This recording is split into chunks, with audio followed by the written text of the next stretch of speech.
ഓം ഹരി ഓം. എല്ലാവർക്കും നമസ്കാരം. എല്ലാവർക്കും സുപ്രഭാതം, ശുഭദിനം.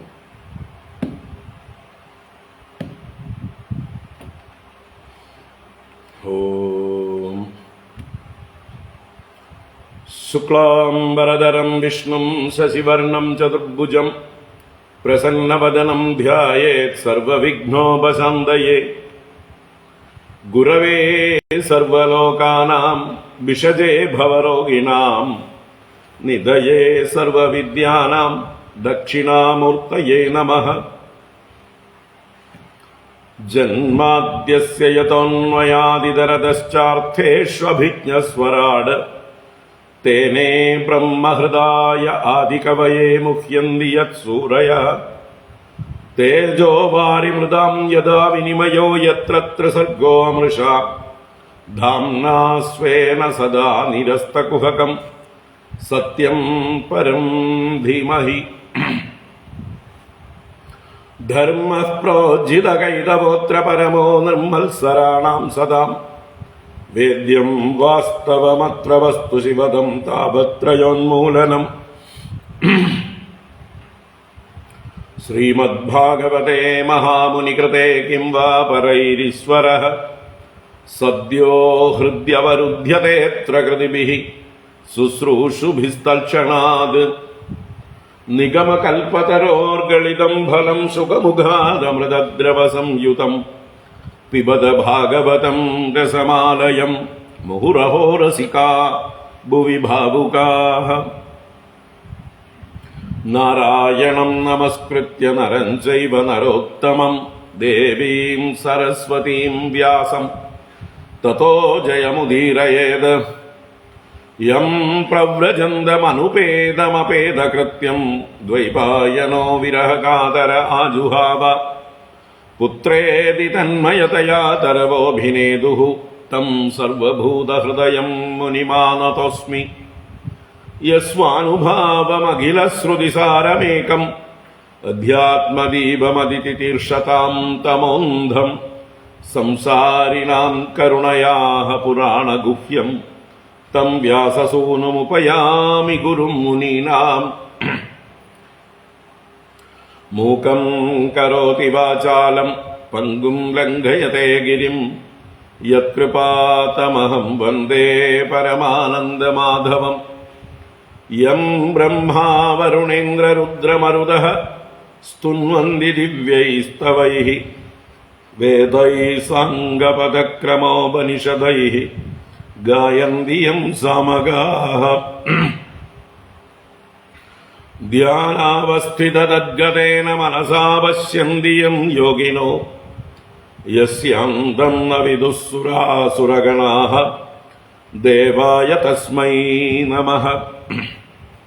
കോമളം കൂജയൻ വേണും ശ്യാമളോയം കുമാരകഃ വേദവേദ്യം പരം ബ്രഹ്മ ഭാസതാം പുരതോ മമ. ഭൂതൈർമഹദ്ഭിർയയിമാ പുരോ വിഭുഃ നിർമായശേതേ യദമൂഷു പൂരുഷഃ ഭുങ്ക്തേ ഗുണാൻ ഷോഡശ ഷോഡശാത്മകഃ സോലങ്കൃഷീഷ്ട ഭഗവാൻ വജാംസി മേ. സച്ചിദാനന്ദരൂപായ വിശ്വോത്പത്യാദിഹേതവേ താപത്രയ വിനാശായ ശ്രീകൃഷ്ണായ വയം നുമഃ.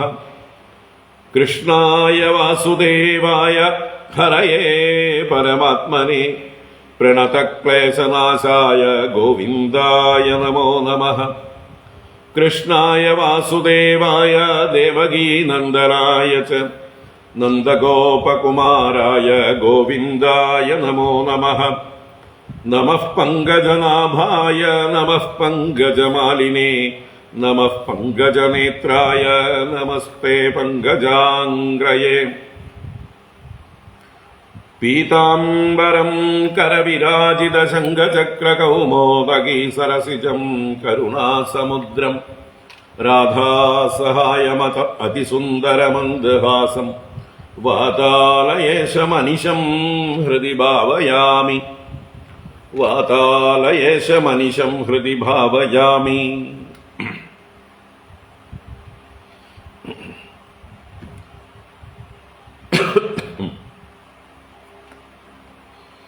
ഓം നമോ ഭഗവതേ വാസുദേവായ. ഓം നമോ നാരായണായ. ശ്രീ ഗുരുവായൂരപ്പ ശരണം. ഓം നമഃ പരമഋഷിഭ്യോ നമഃ പരമഋഷിഭ്യഃ. ശ്രീ ഗുരുഭ്യോ നമഃ.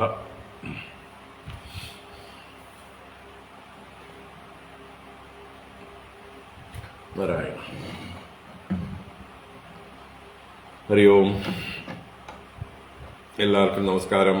എല്ലാവർക്കും സുപ്രഭാതം, ശുഭദിനം. ഭാഗവത ജ്ഞാനഗംഗയിലേക്ക് സുസ്വാഗതം, സുസ്വാഗതം. മീനമാസം 1-ാം തീയതി. എല്ലാവർക്കും നല്ലൊരു മാസം ആശംസിക്കുന്നു.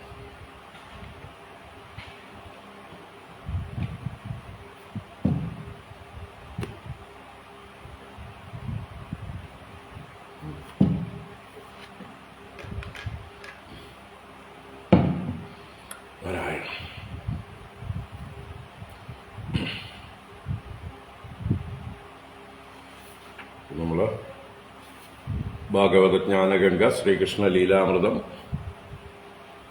കംസവധത്തിന്റെ അടുത്തെത്തി നിൽക്കുകയാണ്. മല്ലയുദ്ധത്തില് ചാണൂരൻ, മുഷ്ടികൻ മുതലായിട്ടുള്ള മല്ലന്മാരെ ലീലയായിട്ട് ഭഗവാൻ ബലരാമസ്വാമിയോടുകൂടി വധിച്ച രംഗങ്ങളാണ് കഴിഞ്ഞ ക്ലാസ്സിൽ ഇന്നലെ വൈകിട്ട് വിസ്തരിച്ച് കണ്ടത്. 30-ാം ശ്ലോകം വരെയാണ് നമ്മൾ കണ്ടത് 44-ാം അധ്യായത്തിൽ. നമുക്ക് 44-ാം അധ്യായം 13-ാം ശ്ലോകം മുതൽക്ക് അവസാനം വരെ വായിക്കാം. 13-ാം ശ്ലോകം മുതൽക്ക്. ഓം നമോ ഭഗവതേ വാസുദേവായ. അഥ ശ്രീമദ്ഭാഗവതേ ദശമസ്കന്ധേ പൂർവാർദ്ധേ ചതുശ്ചത്വാരിംശത്തമോऽധ്യായഃ. ശ്രീശുക ഉവാച. പുണ്യാബദ വ്രജഭുവോ യദയം നൃലിംഗഗൂഢ പുരാണപുരുഷോ വനചിത്രമാല്യഃ. ഗാഃ പാലയൻ സഹബല കുണയംശ്ച വേണും വിക്രീഡയാഞ്ജതിഗിരിത്രരമാർച്ചിതാംഗ്രിഃ. ഗോപ്യസ്തവ കിമചരൻ യദമുഷ്യരൂപം ലാവണ്യസാരം അസമോർധ്വം അനന്യസിദ്ധം. ദൃഗ്ഭിഃ പിപന്ത്യനുസവാഭിനവം ദുരാപം ഏകാന്തധാമ യശസശ്രിയ ഐശ്വരസ്യ. യാദോഹനേ വഹനനേ മദനോപലേപ പ്രേംഗ്യങ്കനാർബരുദിതോക്ഷണമാർജനാദൗ. ഗായന്തി ചൈനമനുരക്തധിയോശ്രുകണ്ഠ്യോ ധന്യ ധന്യാവ്രജസ്ത്രിയ ഉരുക്രമചിത്തയാനാഃ. പ്രാതർവ്രജാദ്വ്രജത ആവിശതശ്ച സായം. ഗോപിഃ സമം കൊണയതോസ്യ നിശമ്യ വേണും നിർഗമ്യ തൂർണമബലാപതി ഭൂരി പുണ്യാഃ. പശ്യന്തി സസ്മിതമുഖം സദയാവലോകം. ഏവം പ്രഭാഷമാണാസു സ്ത്രീഷു യോഗേശ്വരോ ഹരിഃ. ശത്രും ഹന്തും മനശ്ചക്രേ ഭഗവാൻ ഭരതർഷഭ. സഭയാ സ്ത്രീഗിരഃ ശ്രുത്വാ പുത്രസ്നേഹശുചാതുരൗ. പിതരൗ അന്വതപ്യേതാം പുത്രയോരബുധൗ ബലം. തൈസ്തൈർനിയുദ്ധവിധിഭിഃ വിവിധൈരച്യുതേതരൗ. യുയുധാതേയധാന്യോന്യം തഥൈവ ബലമുഷ്ടികൗ. ഭഗവദ്ഗാത്രനിഷ്പാദൈർവജ്രനിഷ്പേഷനിഷ്ഠുരൈഃ. ചാണൂരോ ഭജ്യമാനാംഗോ മുഹുർഗ്ലാനിം അവാപഃ. സശ്യേന വേഗ ഉൽപത്യ മുഷ്ടീകൃത്യ കരാവുഭൗ. ഭഗവന്തം വാസുദേവം ക്രുദ്ധോ വക്ഷസ്യ ബാധത. നാചലത്തത്പ്രഹാരേണ മാലാഹതൈവ ദ്വിപഃ. ബാഹ്വോർനിഗൃഹ്യ ചാണൂരം ബഹുശോ ഭ്രാമയൻ ഹരിഃ. ഭൂപൃഷ്ഠേ പോധയാമാസ തരസാ ക്ഷീണജീവിതം. വിസ്രസ്താകൽപകേശസ്രഗ് ഇന്ദ്രധ്വജൈവാപതത്. തഥൈവ മുഷ്ടികഃ പൂർവം സ്വമുഷ്ട്യാഭിഹതേന വൈ ബലഭദ്രേണ ബലിനാ തലേനാഭിഹതോ വൃശം പ്രവേപിതഃ സരുധിരമുദ്വമന്മുഖദോർദിതഃ വ്യസുപപാതോർവ്യുപസ്ഥേ വാതാഹതൈവാംഗ്രിഭഃ തതഃ കൂടമനുപ്രാപ്തം രാമഃ പ്രഹരദംബരഃ അവധീർലീലയാ രാജൻ സാവജ്ഞം വാമമുഷ്ടിനാ തർഹ്യേവ ഹി ശലകൃഷ്ണപാദാപഹത ശീർഷകഃ ദ്വിധാ വിദീർണസ്തോശലകഃ ഉഭൗ അപി നിപേതതുഃ ചാണൂരേ മുഷ്ടികേ കൂടേ ശലേ തോശലകേ ഹതേ ശേഷാ പ്രദുദ്രുവുർമല്ലാഃ സർവേ പ്രാണപരിപ്സവഃ ഗോപാൻ വയസ്യാനാകൃഷ്യ തൈ സംസൃജ്യ വിജക്രതുഃ വാദ്യമാനേഷു തൂര്യേഷു വൽഗന്ധൗരുതനൂപുരൗ ജനാഃ പ്രജഹൃഷു സർവേ കർമ്മണാ രാമകൃഷ്ണയോഃ ഋതേ കംസം വിപ്രമുഖ്യാഃ സാധവഃ സാധു സാധ്വിതി ഹതേഷു മല്ലവർയേഷു വിദ്രുതേഷു ച ഭോജരാട് ന്യവാരയത് സ്വതൂര്യാണി വാക്യം ചേദമുവാചഃ നിസ്സാരയത ദുർവൃത്തൗ വസുദേവാത്മജൗ പുരാത് ധനം ഹരത ഗോപാനാം നന്ദം ബധ്നീത ദുർമതിം വസുദേവസ്തു ദുർമേധാ ഹന്യതാം ആശു അസത്തമഃ ഉഗ്രസേന പിതാ ചാപി സാനുഗഃ പരപക്ഷകഃ ഏവം വിഗദ്ധമാനേ വൈ കംസേ പ്രകുപിതോ വ്യയഃ ലഘിം നോൽപത്യതരസാമഞ്ചമുത്തുംഗമാരുഹത്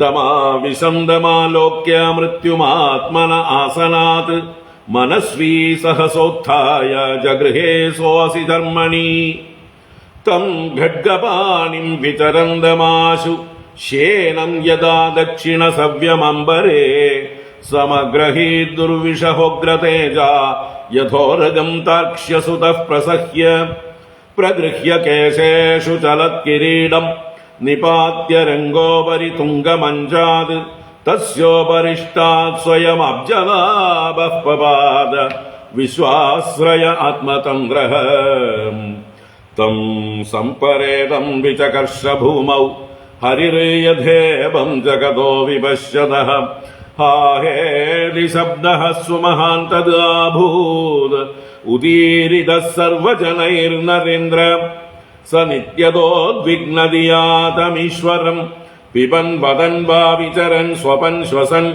ദദർശ ചക്രായുധമഗ്രതോ യതഃ തദേവ രൂപം ദുരപാപമാപ തസ്യാനുജാഭ്രാതരോഷ്ടൗ കങ്കന്യഗ്രോധഗാദയഃ അഭ്യതാവന്നതിക്രുദ്ധാ ഭ്രാതുർനിർവേശകാരിണഃ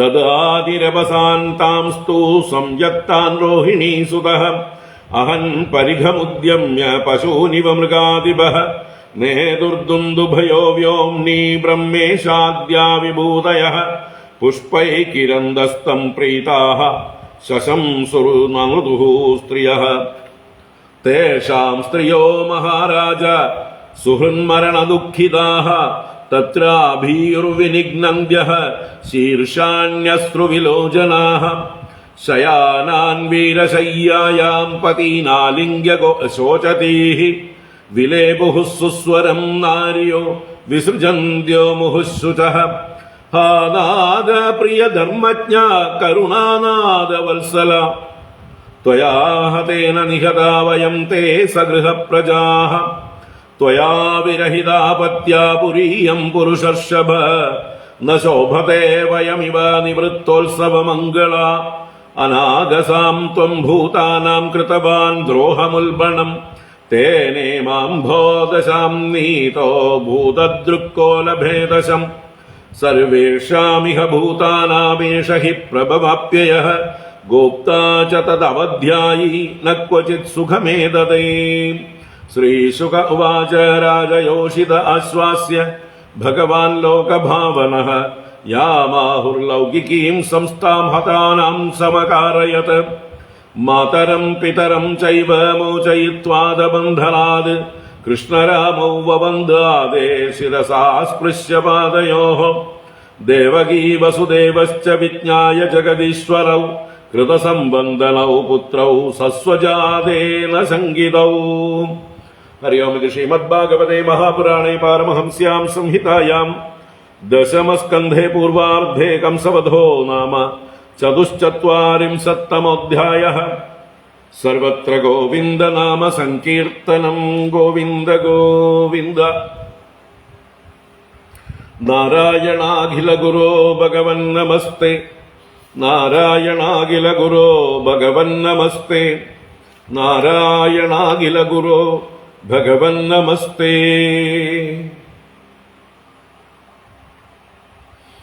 नारायण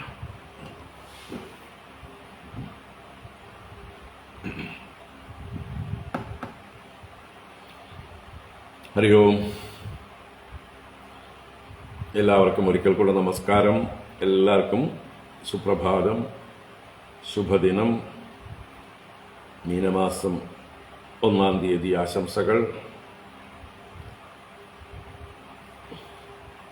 ഭാഗവത ജ്ഞാനഗംഗയിലേക്ക് സുസ്വാഗതം, സുസ്വാഗതം.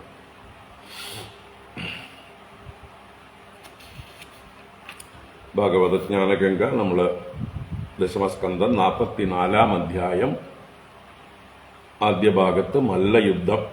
ഭഗവാൻ ചാണൂര മുഷ്ടികന്മാരുമായി മല്ലയുദ്ധം ചെയ്ത് അവരെ വധിക്കുന്നതായിട്ടുള്ള ലീല വർണ്ണിച്ചു.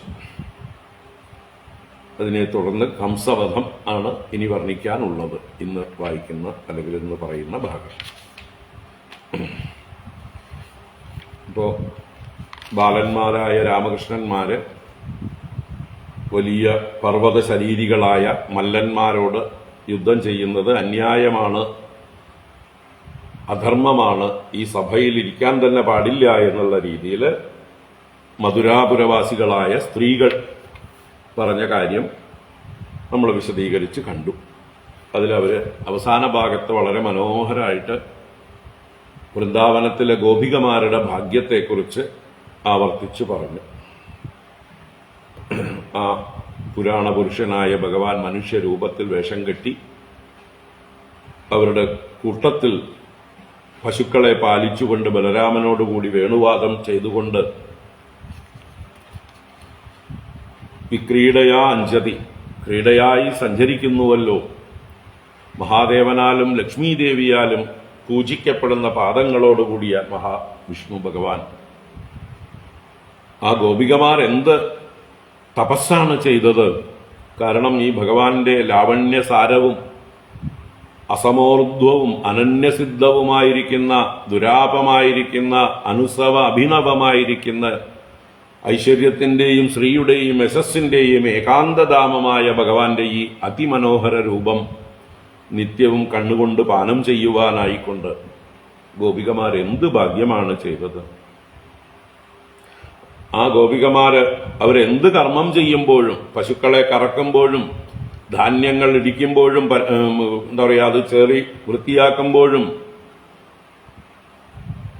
തൈര് കടയുമ്പോഴും, വീട് മെഴുകുമ്പോഴും, കുട്ടികളെ തൊട്ടിലിട്ട് താരാട്ട് പാടുമ്പോഴും, കരയുന്ന കുട്ടികളെ ആശ്വസിപ്പിക്കുമ്പോഴും, വീട് വൃത്തിയാക്കുമ്പോഴും, തളിക്കുമ്പോഴും എല്ലാം അശ്രുകണ്ഠ്യകളായിട്ട് ഗദ്ഗത കണ്ഠരായിക്കൊണ്ട്, അല്ലെങ്കിൽ ആനന്ദാശ്രുക്കളോടുകൂടിയവരായി അനുരാഗത്തോടുകൂടി ഏനം ഗായന്തി.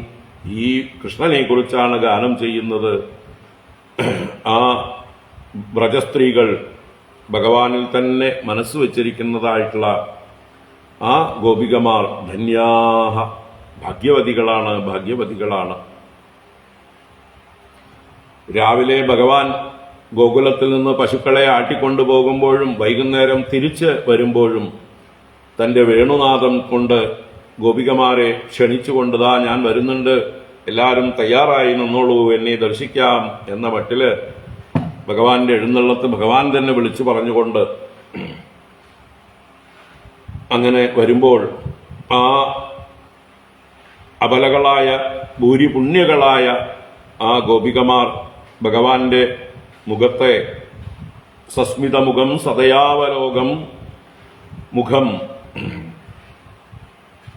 വീട്ടിൽ നിന്ന് തൂർണം നിർഗമ്യ അവരവരുടെ ഗൃഹങ്ങളിൽ നിന്ന് വേഗം ചാടി ഇറങ്ങി വന്ന് എല്ലാ ജോലികളും വിട്ട് ആ ഭഗവാനെ കാണുന്നുവല്ലോ പശ്യന്തി എന്ന് ആ ഗോപികമാരുടെ ഭാഗ്യത്തെക്കുറിച്ച്, ഗോപികമാർ ആ കൃഷ്ണനെ തന്നെ നിരന്തരം ചിന്തിക്കുന്നതിനെക്കുറിച്ച്, ഭഗവാൻ അവരുടെ കൂടെ എന്തെല്ലാം കളികളാണ് കളിച്ചത് എന്നെല്ലാം സ്മരിച്ചുകൊണ്ട് മധുരാപുരവാസികളായ സ്ത്രീകൾ ആ ഗോപികമാരുടെ ഭാഗ്യത്തെ വർണ്ണിച്ചു. നമ്മൾക്ക് ഈ കൃഷ്ണനെ ഒട്ടും ബഹുമാനമില്ല, നമ്മൾ കൃഷ്ണനെ വേണ്ട പോലെ സ്വീകരിച്ചിട്ടില്ല എന്നുള്ള അവരുടെ കുറവുകളെ അവരെടുത്ത് പറയുകയാണ്. ഇങ്ങനെ സ്ത്രീകൾ ഭാഷണം ചെയ്തുകൊണ്ടിരുന്നപ്പോഴാണ് യോഗേശ്വരനായ ഭഗവാൻ ഈ മല്ലന്മാരെ വധിക്കാനായിട്ട് തീരുമാനിച്ചു. അതേ സമയത്ത് തന്നെ കൃഷ്ണന്റെ പിതാക്കൾ അല്ലെങ്കിൽ മാതാവും പിതാവും എല്ലാം തന്നെ ഈ സ്ത്രീകളുടെ വാക്കുകൾ കേട്ട് അവരുടെ ഉള്ളിലും വല്ലാത്ത അനുതാപം ഉണ്ടായി. പിതരവും അന്വതപ്യേതാം പുത്രയോർ അബുദവും ബലം. തങ്ങളുടെ പുത്രന്റെ ബലം എത്രയാണെന്ന് അറിയാത്ത ആ പുത്രവാത്സല്യത്തോടു കൂടിയതായിട്ടുള്ള അച്ഛന്മാര് വസുദേവരും നന്ദഗോപരും അനുതാപം ചെയ്തു. ഭഗവാൻ ചാണൂരനുമായിട്ട് യുദ്ധം ചെയ്തു, ബലരാമൻ മുഷ്ടികനുമായി യുദ്ധം ചെയ്തു. ഭഗവാന്റെ ശരീരാവയവങ്ങളെ കൊണ്ടുള്ള പ്രഹരമേറ്റ് ചാണൂരന്റെ അംഗങ്ങൾ ഭജ്യമാനം. അങ്ങനെ അവൻ വീണ്ടും വീണ്ടും തളർച്ചയെ പ്രാപിച്ചു. മുഹുർഗ്ലാനിം അവാപഹ. എന്തായാലും അവൻ ധൈര്യം അവലംബിച്ച് ശക്തിയെ ആർജിച്ച് ഭഗവാന്റെ നേരെ ഒരു പരുന്ത് പറന്നു വരും പോലെ പാഞ്ഞു വന്ന് ഉയർന്നു പൊങ്ങി രണ്ട് കൈമുഷ്ടികളും കൂടി ചേർത്ത് പിടിച്ച് ഭഗവാനെ മാറിടത്തിൽ പ്രഹരിച്ചു. ഭഗവന്തം വാസുദേവം ക്രുദ്ധോ വക്ഷസി അബാധത. ഭഗവാന്റെ വക്ഷസിൽ ബാധിച്ചു. ഭഗവാനോ ആ പ്രഹരത്തിൽ ഒട്ടും ബാധിക്കാത്തവനായി നിന്നു. ഒരു ആനയെ പൂമാല കൊണ്ട് പ്രഹരിച്ചാൽ ആനയ്ക്ക് വേദനിക്കുമോ? അതുപോലെ മാലാഹത ഇവ ദ്വിപഹ. പിന്നെ ആ വന്നവന്റെ രണ്ട് കൈകളും കൂട്ടിപ്പിടിച്ചു. ബാഹോർ നിഗൃഹ്യ ചാണൂരം ബഹുശോ ബ്രാഹ്മയൻ ഹരി. അവനെ പിടിച്ച് കറക്കി പല പ്രാവശ്യം. എന്നിട്ട് ഭൂതലത്തിലേക്ക് അവനെ ആഞ്ഞടിച്ചു. അവന്റെ പ്രാണൻ കറക്കിയപ്പോൾ തന്നെ പോയിരുന്നു. അടിച്ചതോടുകൂടി എല്ലാം കഴിഞ്ഞ് അവന്റെ ശരീരം ചമ്മന്തിയായി. അവന്റെ ശരീരത്തിലുള്ള ആഭരണങ്ങളാകട്ടെ, മുടിയാകട്ടെ, അവന്റെ മാലകളാകട്ടെ എല്ലാം ചിന്നിച്ചതറിക്കൊണ്ട് അവൻ ഒരു കോലം വീഴും പോലെ വീണു. ഉത്സവങ്ങൾക്കൊക്കെ കെട്ടിയുണ്ടാക്കുന്ന പുരുഷ കോലങ്ങൾ അതിന്റെ ആവശ്യം കഴിഞ്ഞു കഴിഞ്ഞാൽ അതിനെ കത്തിച്ച് കളയുകയോ നശിപ്പിച്ച് കളയുകയോ ഒക്കെ ചെയ്യും. അപ്പൊ അതുപോലെയായി ഇപ്പോ ഈ ചാണൂരന്റെ അവസ്ഥ എന്നറിയാം. അതുപോലെ മുഷ്ടികനും തന്റെ മുഷ്ടി കൊണ്ട് ബലരാമനെ പ്രഹരിച്ചപ്പോൾ ബലരാമൻ അതിനു മുമ്പേ തന്നെ തന്റെ കൈത്തലം കൊണ്ട് നന്നായി അടിച്ചു. വിറച്ചുകൊണ്ട് പേടിച്ച് ഭയപ്പെട്ടുകൊണ്ട് ചോര ഛർദിച്ചുകൊണ്ട്, വായിൽ നിന്ന് ചോര ഛർദിച്ചുകൊണ്ട് വ്യസുഹൂപപാത ഉർവിപസ്തേ, ഉർവിയുടെ ഉപസ്ഥത്തിൽ ഭൂതലത്തിൽ പ്രാണൻ പോയവനായി പതിച്ചു മുഷ്ടികനും. ഒരു വലിയ വൃക്ഷം വലിയ കാറ്റേറ്റ് വീഴും പോലെ മറിഞ്ഞു വീണു. വാതാഹതൈവ അംഗ്രിപഹ. പിന്നീട് കൂടൻ രാമനെ പ്രഹരിക്കാനായിട്ട് വന്നു. രാമൻ കൂടനെ ലീലയ അവജ്ഞയോടുകൂടി ഇടത്തെ മുഷ്ടി കൊണ്ട് പ്രഹരിച്ചു കൊന്നു. അതേസമയം തന്നെ ശലനും തോശലനും കൃഷ്ണന്റെ നേരെ പാഞ്ഞു ചെന്നു. ഭഗവാൻ പാദം കൊണ്ട് ഒരുത്തന്റെ ശിരസിനെ പിളർന്നു. കൃഷ്ണപദാപഹത ശീർഷക. അതുപോലെ തോശലകനും ഭഗവാന്റെ കൈകൊണ്ട് നിപതിക്കപ്പെട്ടു. അങ്ങനെ ഉഭൗ അഭിനിവേദതു. ശലത്തോശലന്മാർ കൃഷ്ണനാൽ പതിക്കപ്പെട്ടു. അങ്ങനെ ചാണൂരൻ, മുഷ്ടികൻ, കൂടൻ, ശലൻ, തോശലകൻ മുതലായവർ ഹനിക്കപ്പെട്ടപ്പോൾ ബാക്കിയുള്ളവർ ശേഷാഹ മല്ലാഹ സർവേ പ്രാണപരീപ്സവ, എല്ലാവരും അവരുടെ പ്രാണനെ രക്ഷിക്കാനായിക്കൊണ്ട് പ്രദുദ്രുവുഹു പ്രകർഷേണ ദുദ്രുവുഹു ദ്രവിച്ചു, പാഞ്ഞു, പ്രാണനും കൊണ്ട് പാഞ്ഞു എന്നർത്ഥം. ഭഗവാനോ എതിരാളികൾ ഇല്ലാതായപ്പോൾ യുദ്ധത്തിൽ ജയിച്ചതിന്റെ സന്തോഷം പ്രകടിപ്പിച്ചുകൊണ്ട് കൂട്ടുകാരായ ഗോപന്മാരെയൊക്കെ മഞ്ചത്തിലേക്ക് വലിച്ചു കൊണ്ടുവന്നതാണ്. ഗോപാൻ വയസ്യാൻ ആകൃഷ്യ തൈഹി സംസൃജ്യ വിജഹ്രതുഹു. അവരോട് കൂടിച്ചേർന്ന് മഞ്ചത്തിൽ വിഹരിച്ചു. ആ വാദ്യങ്ങളെല്ലാം മുഴക്കുന്നുണ്ട്. ഭഗവാന്റെ കാൽ ചിലമ്പുകളും കിലുക്കിക്കൊണ്ട്, ബലരാമസ്വാമിയുടെയും കാലിലെ നൂപുരങ്ങൾ കിലുക്കിക്കൊണ്ട് രണ്ടുപേരും ജനങ്ങൾക്ക് സന്തോഷം നൽകിക്കൊണ്ട് കൂട്ടുകാരുമായിട്ട് ആ മല്ലരംഗത്ത് കളിച്ചുകൊണ്ടിരുന്നു. ജനങ്ങളെല്ലാവരും രാമകൃഷ്ണന്മാരുടെ കർമ്മം കണ്ട് സന്തോഷിച്ചു. സർവേ പ്രജഹൃഷുഹു പ്രകർഷേണ ജഹൃഷുഹു. ആരൊഴികെ ഹൃദേ കംസം, കംസം ഹൃദേ കംസം വിനാ, കംസൻ ഒഴികെ ബാക്കി എല്ലാവരും സന്തോഷിച്ചു. ബ്രാഹ്മണ ശ്രേഷ്ഠരും സാധുക്കളും എല്ലാം സാധു സാധു ഉത്തമം ഉത്തമം എന്ന് പറഞ്ഞുകൊണ്ട് രാമകൃഷ്ണന്മാരുടെ വിജയത്തെ സാധുവാക്കി ആഘോഷിച്ചു. അപ്പോ ഇത്രയായപ്പോ കംസന് സഹിച്ചില്ല. തന്നെ ആരും അനുകൂലിക്കുന്നില്ല. എല്ലാവരും ഇപ്പോ എന്താ പറയുക, തോറ്റവന്റെ എതിരാവും എല്ലാവരും, അല്ലേ? ജയിച്ചവന്റെ കൂടെയാവും എല്ലാവരും. ജയിച്ചവരെ ഏറ്റെടുക്കാൻ ഇഷ്ടം പോലെ ആളുകളുണ്ടാവും. അന്ന് വരെ കുറ്റം പറഞ്ഞവരും അന്ന് വരെ എതിര് പറഞ്ഞവരും ശത്രുക്കളെ പോലെ ഇരുന്നവരും ഒക്കെ ഒരാൾക്ക് ജീവിത വിജയമുണ്ടായി കഴിഞ്ഞാൽ പിന്നെ നമ്മൾ മാത്രം എന്തിനും ഒറ്റപ്പെട്ട് നിൽക്കണം എന്ന് കരുതി ജയിച്ചവരുടെ കൂടെ കൂടും. ഇത് ലോക സ്വഭാവമാണ് എല്ലാ കാലത്തും. അപ്പൊ ഇവിടെയും കംസൻ രാജാവായിരുന്നു. കംസനോട് ഭയവും പ്രീതിയുമൊക്കെ ഉള്ളവർ പോലും കംസന്റെ ഭാഗത്ത് അനീതിയുണ്ട് എന്ന് അവർക്കറിയാം. കംസൻ ഇത്രയും ശക്തന്മാരായ മല്ലന്മാരെ കൊണ്ട് രാമകൃഷ്ണന്മാരെ ചതിയിൽ കൊല്ലിക്കാൻ നോക്കിയപ്പോൾ ആ മല്ലന്മാരെ രാമകൃഷ്ണന്മാർ അനായാസേന വധിച്ചു കളഞ്ഞപ്പോൾ ദാ ധർമ്മത്തിന്റെ വിജയം, സത്യത്തിന്റെ വിജയം. അതാണ് ജനങ്ങൾക്ക് എല്ലാവരുടെ ഉള്ളിലും ധർമ്മവിജയം എല്ലാവർക്കും ഇഷ്ടമാണ്, അല്ലേ? എത്ര കൊള്ളരുതാത്തവരാണെങ്കിലും ധർമ്മം ജയിക്കുമ്പോൾ അവർക്ക് സന്തോഷം ഉണ്ടാവും. എത്ര അധർമ്മം ചെയ്യുന്നവരാണെങ്കിലും ശരി, നമ്മളൊക്കെ അല്ലെങ്കിൽ അധർമ്മം ചെയ്യുന്നവരൊക്കെ തന്നെ വലിയ സിനിമകൾക്കൊക്കെ പോയില്ലേ? ആ സിനിമയില് അധർമ്മം ചെയ്യുന്ന വില്ലനെ ഹീറോ വധിച്ചു കളഞ്ഞാലോ തോൽപ്പിച്ചു കളഞ്ഞാലോ അല്ലെങ്കിൽ അയാളെ ജയിലിലാക്കിയാലോ എങ്ങനെയെങ്കിലും ആ ഹീറോയ്ക്ക് ധർമ്മപക്ഷത്ത് നിൽക്കുന്ന ന്യായപക്ഷത്ത് നിൽക്കുന്ന ഹീറോക്ക് വിജയമുണ്ടായാൽ, വില്ലന് പരാജയമുണ്ടായാൽ ജീവിതത്തിൽ എത്ര വില്ലന്മാരായിട്ടുള്ളവരും എത്ര ഗുണ്ടകളായിട്ടുള്ളവരും കൈയടിക്കും, സന്തോഷിക്കും. അതെന്തുകൊണ്ടാണ്? എല്ലാവരുടെ ഉള്ളിലും ആ ധർമ്മബോധമുണ്ട്, നന്മയുണ്ട്. പക്ഷേ ഏതൊക്കെയോ കാരണങ്ങളെ കൊണ്ട് ഈ ഒരു എന്താ പറയുക ട്രാക്കിലേക്ക് വീണുപോയി. അധർമ്മത്തിന്റെ, അന്യായത്തിന്റെ, കൊള്ളരുതായ്മകളുടെ ആ പ്രവൃത്തികൾ ചെറുതായിട്ട് ആരംഭിച്ചതാണ്, പിന്നെ ഹോൾസെയിലായി മാറി. അവർക്ക് തന്നെ സ്വയം നിയന്ത്രണം നഷ്ടപ്പെട്ട് അതൊരു ശീലമായി, അത് മാറ്റാൻ പറ്റാതെ നരകിക്കുകയാണ് അവർക്ക് തന്നെ അതിൽ നിന്ന് മാറണം എന്നുണ്ട്. പക്ഷേ വളരെയധികം ഡീപ്പായി ഇറങ്ങിപ്പോയി, കരകയറാൻ പറ്റുന്നില്ല. അപ്പൊ അതാണ് ലോക സ്വഭാവം. അപ്പൊ അതുകൊണ്ട് നമ്മൾ ആരെങ്കിലും ഒരു അബദ്ധം ചെയ്തു എന്ന് പറഞ്ഞു കഴിഞ്ഞാൽ അവരെ ഉടനെ കള്ളന്മാരും കൊള്ളക്കാരും ആക്കി മാറ്റരുത്. അവരെ വീണ്ടും വീണ്ടും തെറ്റ് ചെയ്യാനായിക്കൊണ്ടുള്ള സാഹചര്യം നമ്മൾ ഉണ്ടാക്കരുത്. അവരെ ഒറ്റപ്പെടുത്തരുത്. തെറ്റ് ചെയ്തവരെ നമ്മൾ ചേർത്ത് നിർത്തിയാൽ, അവരെ ബഹുമാനിച്ചാൽ, അവരെ അംഗീകരിച്ചാൽ തീർച്ചയായിട്ടും അവർ തെറ്റിൽ നിന്ന് തിരുത്തി നല്ല വഴിക്ക് തന്നെ വരും. അവരെ നിങ്ങൾ അപകർഷതാബോധം, കുറ്റബോധം ഇതൊന്നും വളർത്താതിരിക്കുക, ഒറ്റപ്പെടുത്താതിരിക്കുക. അപ്പോൾ ഒറ്റപ്പെടുത്തിയാൽ അയാൾ സാമൂഹ്യ വിരുദ്ധനായി മാറും. അത് കൊച്ചുകുട്ടികളായിരിക്കുമ്പോൾ തന്നെ നമ്മൾ തുടങ്ങേണ്ടതാണ്. കൊച്ചുകുട്ടികൾ എന്തെങ്കിലും തെറ്റ് ചെയ്താൽ ഉടനെ അതിനെ വലിയ ഭൂകമ്പം ഉണ്ടായ പോലെ കാണിക്കാനേ പാടില്ല.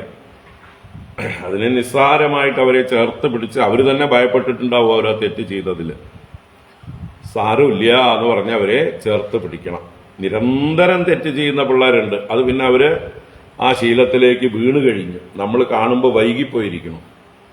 എങ്കിലും അവർക്കും സ്നേഹം കൊടുത്തു കഴിഞ്ഞാൽ ചിലപ്പോ തിരുത്താം,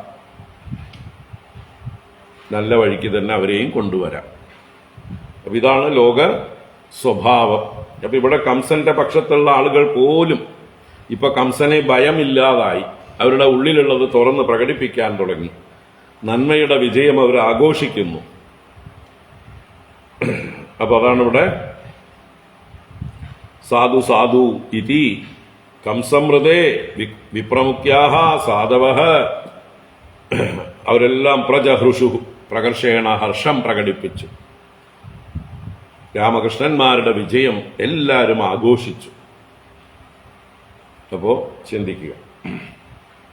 ഇനി നമുക്ക് തുടർന്ന് കാണാം 31-ാം ശ്ലോകം മുതൽക്ക്. ഹതേഷു മല്ലവര്യേഷു വിദ്രുതേഷു ച ഭോജരാട് നിവാരയത് സ്വതൂര്യാണി വാക്യം ചേദമുവാചഃ ഉവാച ച.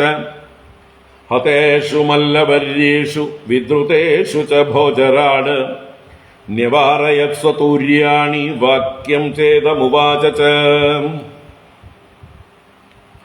മല്ലവര്യേഷു ഹതേഷു വിദ്രുതേഷു ച ഭോജരാട് സ്വതൂര്യാണി ന്യവാരയത് ഇദം വാക്യം ഉവാച ച.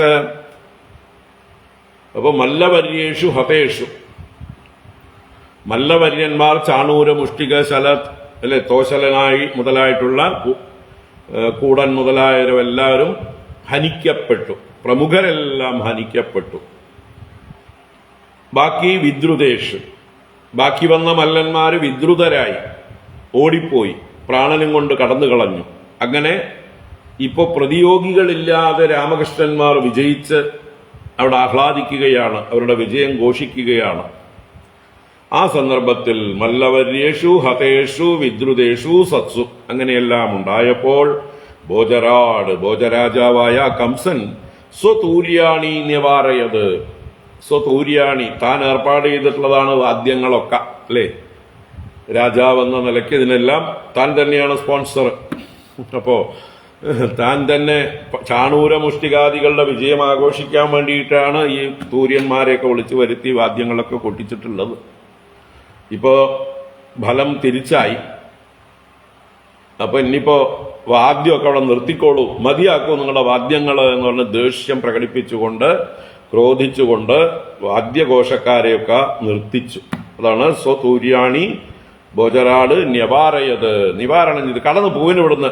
നമ്മുടെ ആൾക്കാർ തോറ്റിട്ട് പിന്നെയും വാദ്യം ഘോഷിച്ചുകൊണ്ടിരിക്കുക, ആർക്ക് വേണ്ടിയാ നിങ്ങൾ വാദ്യം ഘോഷിക്കണത് എന്ന മട്ടില് അവരെ ആട്ടിവിട്ടു എന്നർത്ഥം, നിവാരണം ചെയ്തു. ഇതം വാക്യം ഉവാച.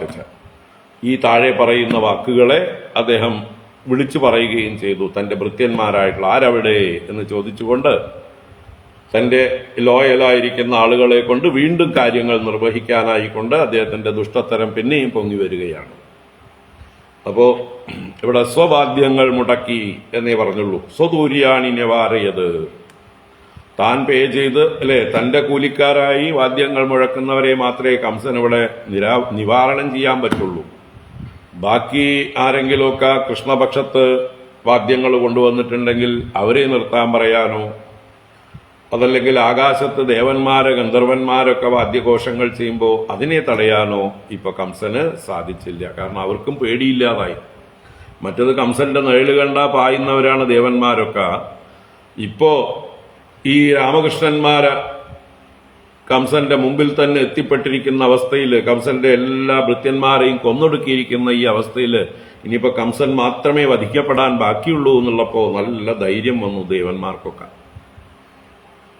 അതുകൊണ്ട് ദേവന്മാരൊന്നും അവരുടെ വാദ്യങ്ങളൊന്നും നിർത്തിയില്ല, ഭഗവാന്റെ വിജയത്തെ അവരാഘോഷിച്ചു എന്ന് ഇവിടെ അണ്ടർസ്റ്റുഡാണ്. അതാണ് സ്വതൂര്യാണി, വെറുതെ തൂര്യാണി നിവാരയത് എന്ന് പറഞ്ഞാൽ മതിയായിരുന്നു. സ്വതൂര്യാണി എന്ന് പറഞ്ഞതുകൊണ്ട് തന്റെ തൂര്യങ്ങളെ മാത്രമേ അദ്ദേഹത്തിന് നിവാരണം ചെയ്യാൻ സാധിച്ചുള്ളൂ എന്നർത്ഥം. അദ്ദേഹം പറഞ്ഞ വാക്കുകൾ നിസ്സാരയത ദുർവൃത്തൗ വസുദേവാത്മജൗ പുരാത് ധനം ഹരത ഗോപാനാം നന്ദം ബധ്നീത ദുർമതിം. നിസ്സാരയത ദുർവൃത്തൗ വസുദേവാത്മജൗ പുരാത് ധനം ഹരത ഗോപാനാം നന്ദം ബധ്നീത ദുർമതിം. അപ്പോ എന്താ ചെയ്യേണ്ടത് എന്ന് ആജ്ഞാപിക്കുകയാണ്. ദുർവൃത്തൗ വസുദേവാത്മജൗ പുരാത് നിസ്സാരയത. ആ ദുർവൃത്തന്മാരായ താന്തോന്നികളായ ദുഷിച്ച വൃത്തികളോട് കൂടിയവർ എന്നാണ് കംസൻ ഉദ്ദേശിക്കുന്നത്. വാസ്തവത്തിൽ ഭഗവാന്മാർ ദുർവൃത്തന്മാർ തന്നെയാണ്. എന്താ ദുർവൃത്തന്മാരെന്ന് പറഞ്ഞാൽ എന്തൊക്കെ കർമ്മങ്ങൾ ചെയ്യുമെന്ന് ആർക്കും പറയാൻ പറ്റാത്തവരാണ്. എല്ലാ കർമ്മങ്ങളും ചെയ്യുന്നവരാണ്. കഷ്ടമുള്ള വൃത്തികളും ഒക്കെ ചെയ്യുന്നവരാണ്. ആർക്കും ചെയ്യാൻ പറ്റാത്ത ക്ലേശമുള്ള പ്രവൃത്തികളൊക്കെ ചെയ്യുന്നവരും എന്തു ചെയ്യുമെന്ന് പ്രവചിക്കാൻ പറ്റാത്തവരും എല്ലാമാണ്. അതുകൊണ്ട് ദുർവൃത്തന്മാർ തന്നെയാണ്. അപ്പൊ എന്തായാലും കംസന്റെ അർത്ഥത്തില് ദുർവൃത്തന്മാർ, ദുഷ്ടപ്രവൃത്തികളോട് കൂടിയവർ. അങ്ങനെയുള്ള വസുദേവാത്മജൗ, കംസന് ബോധ്യമുണ്ട്, നേരത്തെ തന്നെ നാരദൻ പറഞ്ഞു കൊടുത്തതുകൊണ്ട്. ഇത് രണ്ടും വസുദേവാത്മജന്മാരാണ്, വസുദേവപുത്രന്മാരാണ്, എന്നെ ചതിച്ച വസുദേവന്റെ മക്കളാണ്. അവരെ പുരാത് നിസ്സാരയത, അവരെ കൊന്നുകളയൂ, അവരെ ബന്ധിക്കൂ എന്നൊന്നുമല്ല പറയണത്. കാരണം ഇനിയും ബന്ധിച്ചാലും തന്റെ മുമ്പ് തന്നെ ഉണ്ടാവും, തനിക്ക് പേടിയുണ്ട്. അപ്പൊ നാട്ടിൽ നിന്ന് ദൂരേക്ക് അകറ്റിയാൽ, പുരത്തിൽ നിന്ന് നിസ്സാരയത, നിസ്സാരയത ആട്ടി അകറ്റുവിൻ, നാട്ടിൽ നിന്ന് ആട്ടിക്കളയുവിൻ, എനിക്ക് അവരെ കാണുന്നത് പേടിയാവണമെന്ന് പറയാതെ പറയണം. ഇനി എനിക്ക് അവരെ നേരിടാൻ വയ്യ, ഇനി വേറൊരാൾക്കും അവരെ നേരിടാൻ സാധിക്കില്ല, ഇനി ഒരാളെ അയക്കാനില്ല അവരെ കൊല്ലാനായിക്കൊണ്ട്. അതുകൊണ്ട് ഇനി അവരെ ഇവിടെ നിർത്തുന്നത് ഉചിതമല്ല. വേഗം എല്ലാവരും ചേർന്ന് മനസ്സിരുത്തി അവരെ നാട്ടിൽ നിന്ന് ആട്ടിക്കളയുകയാണ് വേണം. പരദേശികളായിട്ട് പോട്ടെ അവർക്ക് ഇവിടെ നിൽക്കണ്ട, അവർ നിൽക്കുന്തോറും എനിക്ക് പേടി കൂടുന്നു എന്ന് താല്പര്യം. അപ്പോ പുരാത് നിസ്സാരയത, ഈ പുറത്തിൽ നിന്ന് അവരെ പുറത്തേക്കാക്കൂ. ഗോപാനാം ധനം ഹരത, ആ വന്നിട്ടുള്ള ഗോപന്മാരുടെ കയ്യിൽ എന്തൊക്കെ ഉണ്ടോ അവരുടെ ധനങ്ങളെയൊക്കെ ഇങ്ങോട്ട് ഹരിച്ചെടുത്തോളൂ. അവർ കൊണ്ടുവന്നിട്ടുള്ള സാധനങ്ങളും അവർ അണിഞ്ഞിട്ടുള്ള ആഭരണങ്ങളും അല്ലേ, അതുപോലെ തന്നെയുള്ള അവരുടെ കാളകളോ വണ്ടികളോ പാത്രങ്ങളോ ഒക്കെ ഉണ്ടെങ്കിൽ അതൊക്കെ പിടിച്ചു വയ്ക്കൂ. ബാക്കി അവരെ വെറും കൈയോടെ ഓടിച്ചുവിടൂ എന്നൊക്കെ അർത്ഥം. അപ്പൊ ഗോപാനാം ധനം ഹരത ദുർമതിം നന്ദം ബദ്നീത, ദുർമതിയായ നന്ദനെ ബന്ധിച്ചാലും എല്ലാവരും കൂടി ആ ദുഷ്ടബുദ്ധിയോടുകൂടിയ, കംസന്റെ ദൃഷ്ടിയിൽ ദുർമതിയാണ്, അപ്പൊ ആ ദുർമതിയായിട്ടുള്ള നന്ദനെ നിങ്ങൾ പിടിച്ചു കെട്ടുവിൻ, ബന്ധിക്കുവിൻ. ബദ്നീത. ഇനിയും തുടരുകയാണ്. വസുദേവസ്തു ദുർമേധ ഹന്യതാം ആശു അസത്തമഃ ഉഗ്രസേനഃ പിതാ ചാപി സാനുഗഃ പരപക്ഷകഃ. വസുദേവസ്തു ദുർമേധ ഹന്യതാം ആശ്വസത്തമഃ ഉഗ്രസേനഃ പിതാ ചാപി സാനുഗഃ പരപക്ഷകഃ. വസുദേവഃ തു ദുർമേധ, ദുഷിച്ച ബുദ്ധിയോടുകൂടിയവനാണ് വസുദേവരും. കംസന്റെ ദൃഷ്ടിയിൽ തന്നെ വഞ്ചിച്ച് അല്ലെങ്കിൽ തനിക്ക് എതിരായിട്ട് നിൽക്കുന്നത് കൊണ്ട് വസുദേവനും ദുർബുദ്ധിയായി എന്ന് പറയാം. ദുർമേധ വസുദേവ, അവിടെയും വസുദേവരുടെ ബുദ്ധിയെ അളക്കാൻ ദുഃഖമാണ്. അങ്ങനെയുള്ള ബുദ്ധിയോടുകൂടിയവൻ എന്നുള്ള അർത്ഥത്തില് ഉദാര ബുദ്ധിയോടുകൂടിയവൻ, വലിയ വിവേകവും ജ്ഞാനവുമുള്ളവൻ എന്നൊക്കെ അർത്ഥവും ആ ദുർമേധ ശബ്ദത്തിന് വരും. എന്തായാലും ദുർമേധ വസുദേവ അസത്തമഃ, അതെ അസത്തമൻ തന്നെയാണ് വസുദേവര്.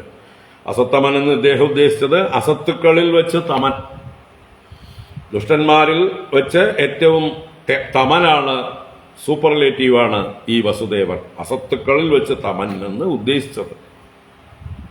പക്ഷെ സത്തമൻ എന്നുള്ളതിന് മുമ്പിൽ ആ ചേർത്താൽ അസത്തമനാവും എന്ന് പറഞ്ഞാലോ, ഇദ്ദേഹത്തെക്കാൾ വലിയ സത്തമന്മാരില്ലാത്തവൻ. വസുദേവരെക്കാൾ വാസ്തവത്തിൽ ശ്രേഷ്ഠന്മാരില്ല, അത്രയും ശ്രേഷ്ഠനാണ് വസുദേവരെന്ന് ആ പദത്തിന് അർത്ഥം. അപ്പോൾ സരസ്വതീ ദേവി എപ്പോഴും ഭഗവാനെയും സജ്ജനങ്ങളെയും ആരെങ്കിലുമൊക്കെ നിന്ദിച്ചാലും ആ വാക്കുകളിൽ ഗൂഢമായിട്ട് അവരെ വന്ദിക്കുന്ന, അവരുടെ യഥാർത്ഥ സ്വഭാവം വെളിവാക്കുന്ന അങ്ങനെയുള്ള പദങ്ങളാണ് ഇവരുടെ വായിൽ നിന്ന് വരിക. ദ്വയാർത്ഥ പ്രയോഗങ്ങളാണ് വരിക. ഇവരറിയാതെ തന്നെ നല്ല പദങ്ങളായി പോകുന്നത്. അപ്പൊ എന്തായാലും കംസൻ ദുഷ്ടലാക്കോട് കൂടിയിട്ടാണ് ഇവരെല്ലാം ശത്രുക്കളായി കണ്ടുകൊണ്ട് ഇവരെല്ലാം തന്നെ വഞ്ചിച്ചവരാണെന്നുള്ള രീതിയിൽ അസത്തമൻ എന്ന് വസുദേവരെ പറഞ്ഞു. വാസ്തവത്തിൽ വസുദേവര് തന്നേക്കാൾ മുകളിൽ ഒരു സത്തമൻ ഇല്ലാത്തവൻ തന്നെയാണ്. വസുദേവസ്തു ദുർമേധാഹന്യതാം ആശു അസത്തമഃ. ഇപ്പൊ വസുദേവനെ എന്താ ചെയ്യേണ്ടത്? ആശു ഹന്യതാം, ഉടനെ കൊല്ലപ്പെടട്ടെ, കൊന്നുകളയൂ അവനെ എന്നാ പറയണത്. വസുദേവൻ കൊല്ലപ്പെടട്ടെ ആജ്ഞാപിക്കുകയാണ്. ആരെങ്കിലും അത് കൈകാര്യം ചെയ്യണം, എന്നെ കൊണ്ടാവില്ല. ഞാൻ ഇനിയിപ്പോൾ അതിന് പോയാൽ കൃഷ്ണന്റെ കൈ കൊണ്ട് എന്റെ പണി കഴിയും.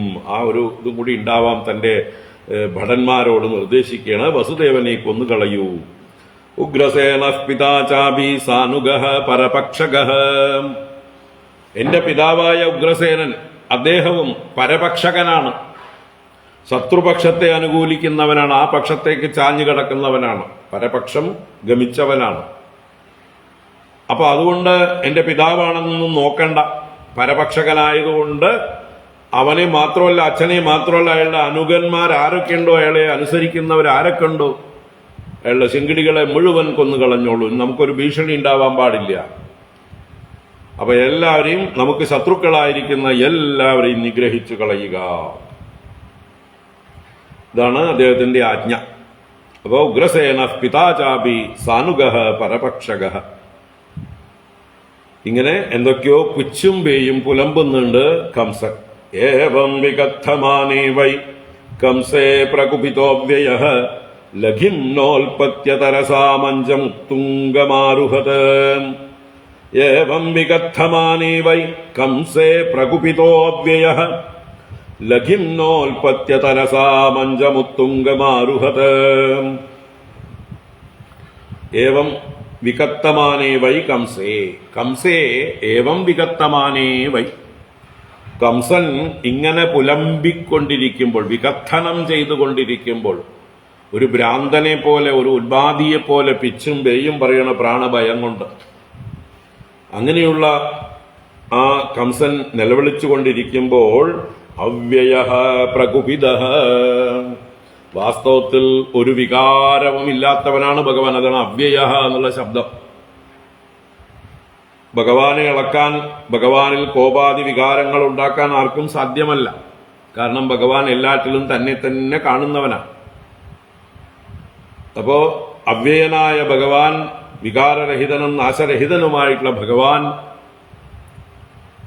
കോപിച്ചു എന്നാ, കോപം അഭിനയിച്ചു എന്നർത്ഥം. പ്രകുപിതഃ. എന്തുകൊണ്ട്? തന്നെ നാട്ടിൽ നിന്ന് നാട്ടിക്കളയാൻ പറഞ്ഞതിനല്ല. അതിനാർക്കും ധൈര്യമില്ല. ആരെങ്കിലും വന്നാ വിവരം അറിയും. പക്ഷെ പാവങ്ങൾ ദുർബലന്മാരായിട്ടുള്ള വസുദേവരെയും നന്ദഗോപരെയും ഉഗ്രസേന രാജാവിനെയൊക്കെ കൊന്നുകളയാനും കാരാഗ്രഹത്തിലടയ്ക്കാനും ഒക്കെ അല്ലേ പറഞ്ഞത്. അത് ഭഗവാനെ കോപിപ്പിച്ചു എന്നർത്ഥം.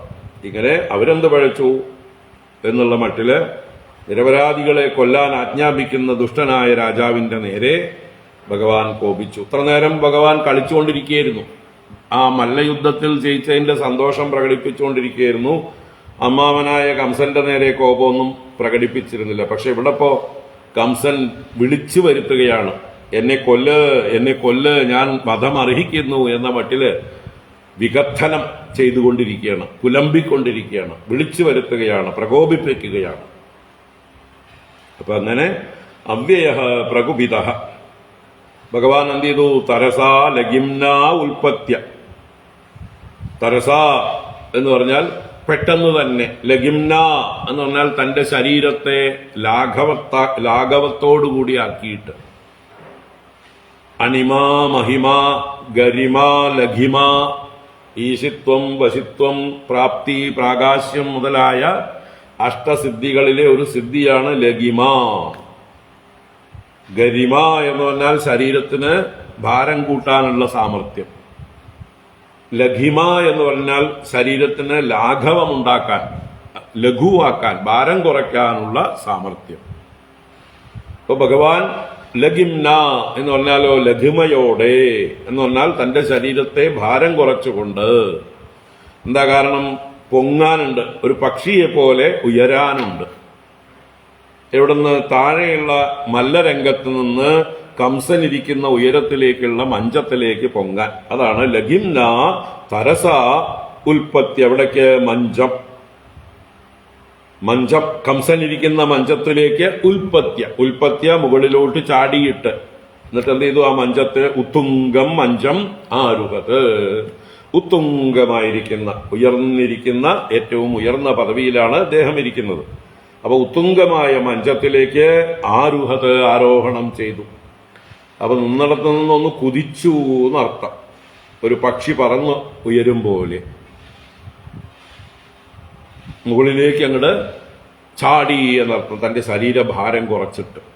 അങ്ങനെ മഞ്ചം ഉത്തുംഗം ആരുഹത്. എന്നിട്ടോ തമാവിശന്തമാലോക്യ മൃത്യും ആത്മന ആസനാത് മനസ്വീ സഹസോത്ഥായ ജഗൃഹേ സോസി ചർമ്മണി. തമാവിശന്തമാലോക്യ മൃത്യുമാത്മന ആസനാത് മനസ്വീ സഹസോത്ഥായ ജഗൃഹേ സോസി ചർമ്മണി. തം ആവിശന്തം ആലോക്യ മൃത്യും ആത്മനഃ. ആത്മനഃ മൃത്യും തം. ആത്മനഃ മൃത്യു എന്ന് പറഞ്ഞാൽ തന്റെ മരണം, തന്റെ അന്തകൻ, തന്റെ കാലൻ. തന്റെ കാലനാണ് തന്റെ നേർക്ക് വരുന്നത് ആണ് ആവിശന്തം തം. തന്റെ നേർക്ക് പ്രവേശിക്കുന്നവനായ ആ തന്റെ മൃത്യുവിനെ, യമനെ, കാലനായ കൃഷ്ണനെ ആലോക്യ കണ്ടിട്ട് മനസ്വീ സഹ, ധീരനായ കംസൻ എന്ന് വെച്ചാൽ ധൈര്യം അവലംബിച്ചുകൊണ്ട് നിശ്ചയദാർഢ്യത്തോടു കൂടിയവനായിട്ട് വീരനാണ് കംസൻ. അതുകൊണ്ട് തന്നെ മനസ്വീ സഹ ആസനാത് സഹസാ ഉത്ഥായ. അപ്പൊ അദ്ദേഹം ഇരിക്കുന്ന ആസനത്തിൽ നിന്ന് പെട്ടെന്ന് ചാടി എഴുന്നേറ്റു, റെഡിയായി എന്നർത്ഥം നേരിടാൻ. എന്നിട്ടോ അസി ചർമ്മണി ജഗൃഹേ. അസി ചർമ്മണി ദ്വിവചന ശബ്ദമാണ്. അസിശ്ച ചർമ്മച. അസി വാള്, ചർമ്മ പരിച. അപ്പൊ അസിയും ചർമ്മവും രണ്ടും കൂടി ചേർത്ത് അസി ചർമ്മണി എന്ന ദീർഘം ദ്വിവചനമാക്കിക്കൊണ്ട്. അപ്പൊ വാളും പരിചയും ജഗൃഹേ ഗ്രഹിച്ചു. തന്റെ ആയുധങ്ങളെടുത്ത് ആ കൃഷ്ണനെ വധിക്കാനായിക്കൊണ്ട് കംസൻ സജ്ജനായി എന്നർത്ഥം, ചാടി എഴുന്നേറ്റു. തം ഗഡ്ഗപാണിം വിചരന്തമാശു ശേനം യഥാ ദക്ഷിണസവ്യമംബരേ സമഗ്രഹീത് ദുർവിഷഹോഗ്രതേജ യഥോരഗം താർക്ഷ്യസുതഃ പ്രസഹ്യ. തം ഗഡ്ഗപാണിം വിചരന്തമാശു ശേനം യഥാ ദക്ഷിണസവ്യമംബരേ സമഗ്രഹീത് ദുർവിഷഹോഗ്രതേജ യഥോരഗം താർക്ഷ്യസുതഃ പ്രസഹ്യ. നമ്മുടെ നരസിംഹാവതാരത്തില് ഹിരണ്യകശിപു വാളും പരിചയവുമായിട്ട് നരസിംഹമൂർത്തിയുടെ മുമ്പിൽ കളിക്കുന്നുണ്ട്. എങ്ങനെ?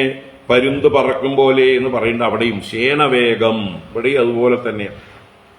ശേനം യഥാ, ഒരു പരുന്തിനെ പോലെ, അമ്പരേ ആകാശത്ത്, ദക്ഷിണ സവ്യം വിചരന്തം, ഇടതും വലതും ചരിച്ചുകൊണ്ടിരിക്കുന്ന എന്ന് വെച്ചാൽ കൃഷ്ണന് പിടികൊടുക്കാതെ ആകാശത്തിലൂടെ അടവുകൾ പ്രയോഗിച്ചുകൊണ്ട് കുതിച്ച് ചാടിക്കൊണ്ട് തെക്കും വടക്കും അല്ലെങ്കിൽ ദക്ഷിണവും സവ്യവും ഇടത്തും വലത്തും ചാടിക്കൊണ്ടിരിക്കുന്ന, വിചരന്തം ചരിച്ചുകൊണ്ടിരിക്കുന്ന ഗഡ്ഗപാണിം തം, കയ്യിൽ വാളുള്ളവനായ അവനെ, കംസനെ, ഗഡ്ഗപാണിയായ കംസനെ, നിരായുധനായ ഭഗവാൻ. ഇവിടെ ഭഗവാൻ നിരായുധനാണ്. ഒരു കൈ ഒന്നുമില്ല കയ്യില്. ആനക്കൊമ്പൊക്കെ മല്ലയുദ്ധത്തിന് മുമ്പേ അവിടെ മാറ്റിവെച്ചിട്ടുണ്ട്, കൂട്ടുകാരുടെ കയ്യിൽ കൊടുത്തിട്ടുണ്ട്. ഇപ്പൊ വെറും കൈയോടെയാണ് ഇവിടേക്ക് ചാടി വീണിരിക്കുന്നത്. അങ്ങനെയുള്ള ആ ഗഡ്ഗപാണി എന്ന് പറഞ്ഞാൽ വാളെടുത്തിരിക്കുന്ന കംസനെ ദുർവിഷഃ ഉഗ്രതേജാഹ ആശു പ്രസഹ്യ താക്ഷ്യസുതഃ ഉരകം യഥാ സമഗ്രഹീത്. ദുർവിഷഹോഗ്രതേജ, ദുർവിഷഹം സഹിക്കാൻ പറ്റാത്തവനും ഉഗ്രതേജസ്വിയുമായിരിക്കുന്ന ഭഗവാൻ. അവിടെ ഭഗവാനാണ് ഉഗ്രതേജാഹ ഭഗവാൻ. ആശു പെട്ടെന്ന്, പ്രസഹ്യ ബലാൽക്കാരേണ, താക്ഷ്യസുതഃ ഉരകം യഥാ സമഗ്രഹീത്, ഭഗവാൻ സമഗ്രഹീത് സംഗ്രഹിച്ചു എന്ന് പറഞ്ഞാൽ നന്നായി പിടിച്ചു, അവനെ ചുരുട്ടി കൂട്ടി അങ്ങോട്ട് പിടിച്ചു എന്നർത്ഥം. ഏതുപോലെ? താക്ഷ്യസുതഃ ഉരകം യഥാ. താക്ഷ്യസുതൻ ഗരുഡന്റെ പര്യായമാണ്. താക്ഷ്യൻ എന്നും താക്ഷ്യസുതൻ എന്നും ഒക്കെ ഗരുഡനെ പറയും. അപ്പൊ താക്ഷ്യസുതനായ ആ ഗരുഡൻ ഉരകം യഥാ ഒരു പാമ്പിനെ പിടിക്കും പോലെ, ഗരുഡൻ പാമ്പിനെ പിടിക്കും പോലെ ഭഗവാൻ ഈ കംസനെ ചാടിപ്പിടിച്ചു എന്നർത്ഥം. സമഗ്രഹി മറ്റേ എന്താ പറയുക, ഹിരണ്യകശിപുവിനെ നരസിംഹമൂർത്തി പിടിച്ചതുപോലെ തന്നെ ഇവിടെയും അതുപോലൊരു രംഗം വർണ്ണിച്ചു. പ്രഗൃഹ്യ കേശേഷു ചലത്കിരീടം നിപാത്യ രംഗോപരി തുംഗമഞ്ചാത് തസ്യോപരിഷ്ടാത് സ്വയമബ്ജനാഭഃ പപാത വിശ്വാശ്രയ ആത്മതന്ത്രഃ. പ്രഗൃഹ്യ കേശേഷു ചലത്കിരീടം നിപാത്യ രംഗോപരി തുംഗമഞ്ചാത് തസ്യോപരിഷ്ടാത് സ്വയമബ്ജനാഭഃ പപാത വിശ്വാശ്രയ ആത്മതന്ത്രഃ. അപ്പോ ഗരുഡൻ പാമ്പിനെ പിടിക്കും പോലെ ഭഗവാൻ കംസനെ പിടിച്ചു എന്ന് പറഞ്ഞു. പിടിച്ചു കഴിഞ്ഞ് എന്താ ചെയ്യണത്? അവനെ വലിച്ചഴയ്ക്കുകയാണ് ചെയ്യുന്നത്. എവിടുന്ന്? ആ മുകളിൽ നിന്ന് താഴോട്ടേക്ക്, താഴെയുള്ള മല്ലരംഗത്തിലേക്ക് വലിച്ചഴയ്ക്കുകയാണ് ചെയ്യുന്നത്. എങ്ങനെയായിക്കൊണ്ട്? ചലത്കിരീടം കേശേഷു പ്രഗൃഹ്യ തുംഗമഞ്ചാത് രംഗോപരി നിപാത്യ. തുംഗമഞ്ചാത് ഉയർന്ന മഞ്ചത്തിൽ നിന്ന്, അവനിരിക്കുന്ന ആസനത്തിൽ നിന്ന് രംഗോപരി, രംഗോപരി എന്ന് പറഞ്ഞാലോ മല്ലരംഗോപരി എന്നർത്ഥം. ഏത് രംഗത്താണോ ചാണൂര മുഷ്ടികന്മാരെ ഭഗവാൻ വധിച്ചത് ആ രംഗത്തിന്റെ മുകൾ ഭാഗത്ത് അവിടെയുള്ള തട്ടിലേക്ക് നിപാത്യ പതിപ്പിച്ചു. എങ്ങനെ? കേശേഷു പ്രഗൃഹ്യ, തലമുടിയിൽ പിടിച്ചിട്ട്. അപ്പൊ എങ്ങനെയാ തലമുടിയിൽ പിടികിട്ടിയത്? കിരീടം തടയൂലോ? അല്ല, ചലത്കിരീടം. അവന്റെ കിരീടം ചലിച്ചു എന്ന് പറഞ്ഞാലോ സ്ഥാനഭ്രഷ്ടമായി, അത് വീണുപോയി. ഇളകിപ്പോയ കിരീടത്തോടു കൂടിയവനായ കംസന്റെ തലമുടിയിൽ ഭഗവാൻ ചേർത്ത് പിടിച്ചിട്ടാണ് താഴോട്ട് വലിച്ചു കൊണ്ടുവരുന്നത്. എല്ലാ ദുഷ്ടന്മാർക്കും ഇതായിരിക്കും അവസ്ഥ എന്ന് ഭഗവാൻ ലോകത്തിനോട് മുഴുവൻ വിളിച്ചു പറയുകയാണ്. സജ്ജനങ്ങളെ, നിങ്ങൾ പേടിക്കേണ്ട. ദുഷ്ടന്മാര് ദുഷ്ടത്തരം ചെയ്താൽ ഇവിടെ ചോദിക്കാനും പറയാനും ശക്തനായിട്ടുള്ള ഒരാളുണ്ട്. നിങ്ങൾ ധർമ്മം ചെയ്യുവിൻ. നിങ്ങളെ രക്ഷിക്കാൻ ഞാൻ പല രൂപത്തിൽ അവതരിക്കും. നിങ്ങൾ ധർമ്മത്തിൽ നിന്ന് വ്യതിചലിക്കരുത്.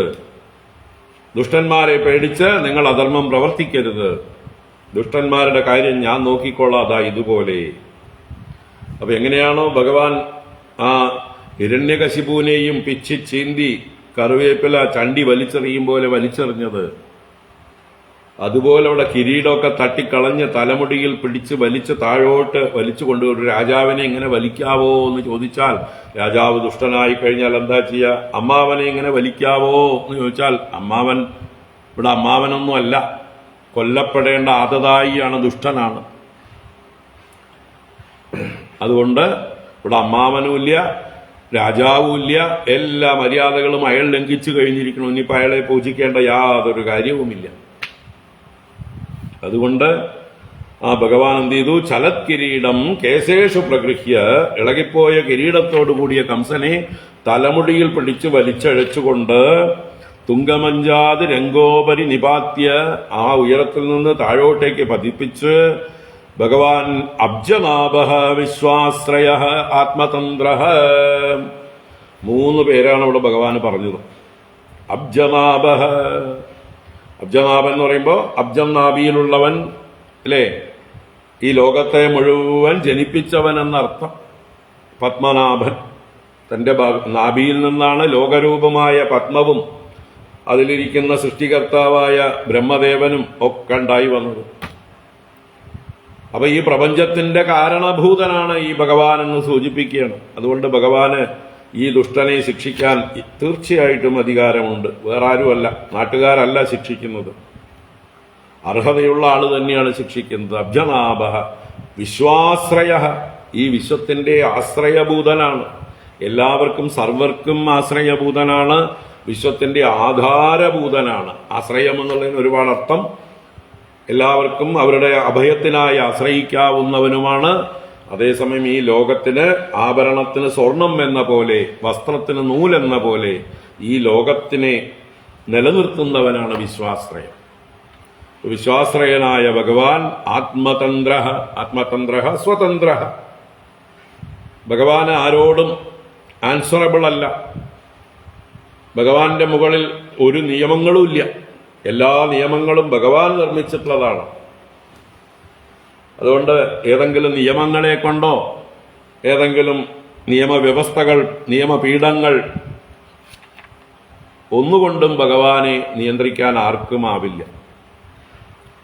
പൂർണ്ണ സ്വതന്ത്രനായ ഭഗവാൻ ചെയ്തത് ഈ സൃഷ്ടി ചെയ്ത ഭഗവാന്റെ സ്വാതന്ത്ര്യമാണ്. ഞാൻ ഉണ്ടാക്കിയ ലോകം ഇതെങ്ങനെ ഇരിക്കണമെന്ന് എനിക്കറിയാം. ഇതിൽ ആരൊക്കെ തെറ്റ് ചെയ്താൽ ശിക്ഷിക്കുന്നത് എന്റെ ഇഷ്ടമാണ്. നിങ്ങളാരാ ചോദിക്കാൻ? അല്ലേ? നിങ്ങൾ വീട്ടിൽ വെച്ചുണ്ടാക്കിയ തെങ്ങോ മാവോ മരങ്ങളോ അതിനെ വളർത്തുകയും അതിനെ വെട്ടിക്കളയുകയും ചെയ്യുന്നത് നിങ്ങളുടെ ഇഷ്ടമാണ്. ഞാൻ വന്ന് ചോദിക്കാൻ പറ്റുമോ? ഓരോരുത്തരും സൃഷ്ടിച്ചതാണ്. അപ്പോ ഇവിടെ ഭഗവാനെ സംബന്ധിച്ച് ചോദ്യം ചെയ്യാൻ ആരുമില്ല. അതാണ് വിശ്വാശ്രയ ആത്മതന്ത്രനായ ഭഗവാൻ തസ്യ ഉപരിഷ്ടാത് സ്വയം പപാത. അപ്പോ കംസനെ മുകളിൽ നിന്ന് തലമുടിക്ക് പിടിച്ച് താഴേക്കൊരു ഏറെറിഞ്ഞു, മല്ലരംഗത്തേക്ക് എറിഞ്ഞു. ഭഗവാൻ ഇപ്പൊ എവിടെ നിൽക്കണം? ഭഗവാൻ മുകളിലും കംസൻ താഴെയും. ഇനിയിപ്പോൾ എന്താ ചെയ്യേണ്ടത്? എളുപ്പത്തിൽ താഴെ എത്തണം അല്ലേ? ഭഗവാൻ എന്ത് ചെയ്തു? ആ മഞ്ചത്തിൽ നിന്ന് താഴോട്ട് കുതിച്ചു. എവിടേക്ക്? കംസന്റെ മുകളിലേക്ക് തന്നെ. ഉപരിഷ്ടാത് തസ്യ ഉപരിഷ്ടാത് തസ്യ കംസസ്യ ഉപരിഷ്ടാത് സ്വയം പപാത. ഭഗവാൻ പതിച്ചു. ഭഗവാൻ ആരാ? അബ്ജനാഭൻ, അഖിലാണ്ടകോടി ബ്രഹ്മാണ്ട നായകൻ, വിശ്വാശ്രയ, വിശ്വാധാരൻ. അത്രയും ഭഗവാൻ അപ്പൊ തന്റെ മുകളിലേക്ക് പൊങ്ങുമ്പോ ലഗിംന എന്ന് പറഞ്ഞു, താഴോട്ട് വരുമ്പോ ഗരിംന എന്ന് പറയണം. തന്റെ ഗരിമയോടുകൂടെ, തന്റെ ആ ഗുരുത്വത്തോടുകൂടെ, ഭാരങ്ങളോടുകൂടെ ഭഗവാൻ താഴോട്ട് പതിച്ചു. ഈ കംസൻ സാധാരണക്കാരനൊന്നുമല്ല, 10,000 ആനയുടെ ശക്തിയുള്ള ആളാണ്. അപ്പോൾ ഒരു ചെറിയ കുട്ടിയൊന്നും മാറത്ത് വീണാൽ ഒന്നും സംഭവിക്കില്ല. അപ്പൊ അതുകൊണ്ട് തന്നെ ഭഗവാൻ താഴോട്ട് പതിക്കുമ്പോഴാണ് അബ്ജനാഭ വിശ്വാശ്രയ എന്നൊക്കെ പറഞ്ഞത്. ആ വിശ്വാശ്രയൻ അബ്ജനാഭനാണ് ഇവന്റെ നെഞ്ചത്തേക്ക് വന്ന് ചാടിയത്. അപ്പൊ ഇവന് താങ്ങാൻ പറ്റുമോ? അഖിലാണ്ടകോടി ബ്രഹ്മാണ്ട നായകൻ സകല ബ്രഹ്മാണ്ടങ്ങളുടെയും ഭാരത്തോടുകൂടെ അവന്റെ നെഞ്ചിൽ വന്ന് ചാടി വീഴുമ്പോ അതോടുകൂടി അവന്റെ പണി കഴിയുകയാണ്. ഇനി വേറൊന്നും ചെയ്യേണ്ട കാര്യമില്ല. അതാണ് തുടർന്ന് പറയുന്നത്. തം സംപരേതം വിചകർഷ ഭൂമൗ ഹരിർയഥേപം ജഗതോ വിപശ്യതഃ ഹാഹേതി ശബ്ദഃ സുമഹാൻ തദഭൂത ഉദീരിത സർവജനൈർനരേന്ദ്ര നരേന്ദ്ര. തം സംപരേതം വിചകർഷ ഭൂമൗ ഹരിർയഥേപം ജഗതോ വിപശ്യതഃ ഹാഹേതി ശബ്ദഃ സുമഹാൻ തദഭൂത ഉദീരിത സർവജനൈർനരേന്ദ്ര. അപ്പോ ജഗതഃ വിപശ്യതഃ സംപരേതം തം. ലോകമെല്ലാരും നോക്കി നിൽക്കുകയാണ്. ഈ രംഗം എല്ലാരും നോക്കി നിൽക്കേ. ജഗതഃ വിപശ്യതഃ, എല്ലാരും നോക്കി നിൽക്കേ. സംപരേതം തം. സംപരേതം, സമ്യക് പരേതം. അവന്റെ ആത്മാവ് ഈ ശരീരം വിട്ടു പോയി. ഇനിയിപ്പോ വെറും ജഡം മാത്രമേ ഉള്ളൂ. ആ ജഡമായിരിക്കുന്ന അവനെ ഭഗവാൻ എന്ത് ചെയ്തു? ഹരിഹി ഗജം യഥാ ഭൂമൗ വിചകർഷ. ഹരിഹി ഗജം യഥാ. ഒരു സിംഹം ആനയെ കൊന്നു കഴിയുമ്പോൾ ആ സിംഹം തന്റെ സർവശക്തിയും എടുത്ത് താൻ കൊന്ന ആനയെ കടിച്ചു വലിച്ച് കുറച്ച് അഴിച്ചൊക്കെ നോക്കും. തന്റെ ഇരകളെ, എത്ര വലിയ ഇരകളാണെങ്കിലും സിംഹം കുറച്ചൊന്ന് കടിച്ചു വലിക്കും, ഇഴുത്തുകൊണ്ട് നടക്കും. അപ്പൊ അതുപോലെ ഒരു സിംഹം താൻ കൊന്ന ആനയെ വലിച്ചഴയ്ക്കും പോലെ ഈ ഹരി ഈ ആനയെ പോലെയുള്ള ഈ കംസന്റെ ശരീരത്തെ ഭൂമൗ വിചകർഷ, ഭൂമിയിൽ വികർഷിച്ചു, ആകർഷിച്ചു, വലിച്ചഴച്ചു. വിശേഷേണ കർഷണം ചെയ്തു. ഒരു വലിയ ബുൾഡോസർ മലയെ വലിച്ചഴയ്ക്കും പോലെ ഭഗവാൻ കംസന്റെ ശരീരം വലിച്ചഴച്ചു. ഹേ നരേന്ദ്ര, അല്ലയോ രാജാവേ, പരീക്ഷിത് രാജാവേ, ആ സമയത്ത് എന്തുണ്ടായി? തഥാ സർവജനൈഹി ഹാ ഹാ ഇതി ശബ്ദഃ ഉദീരിതഃ സുമാനഭൂത്. അല്ലയോ രാജാവേ, അങ്ങേക്കറിയാലോ, പ്രജകൾക്ക് അവരുടെ രാജാവ് കൊല്ലപ്പെടുമ്പോൾ എന്തായാലും സങ്കടം ഉണ്ടാവും. അപ്പൊ അവരൊക്കെ, പ്രജകളൊക്കെ ഹാ ഹാ കഷ്ടം കഷ്ടം, ഇവനീ ഗതി വന്നല്ലോ എന്നുള്ള രീതിയിൽ അവരുടെ കഷ്ടം കഷ്ടം എന്നുള്ള ശബ്ദം ഉദീരിത ഉച്ചരിക്കപ്പെട്ടു. അത് സുമഹാനഭൂത്, വലിയ ശബ്ദമായി ഭവിച്ചു. അപ്പോ എല്ലാരും കംസന്റെ ഈ മരണത്തെയും കംസനെ ഭഗവാൻ വലിച്ചഴയ്ക്കുന്നതും ഒക്കെ കണ്ടിട്ട് അവന്റെ ഗതി നോക്ക്, എവിടെ എങ്ങനെ ഇരുന്നതാണ്, കിരീടം വെച്ച് കുറച്ചു മുമ്പ് വരെ മഞ്ചത്തിൽ ഏറ്റവും ഉയരത്തിലിരുന്ന ആളാണ്. 2-4 ദിനം കൊണ്ടൊരുത്തനെ തണ്ടിലേറ്റി നടത്തുന്നതും ഭവാൻ, മാളിക മുകളേറിയ മന്നന്റെ തോളിൽ മാറാപ്പു കയറ്റുന്നതും ഭവാൻ എന്നൊക്കെ പൂന്താനം പാടിയത് അതുപോലെയുള്ള രംഗങ്ങളൊക്കെ കണ്ടുകൊണ്ടാണ്.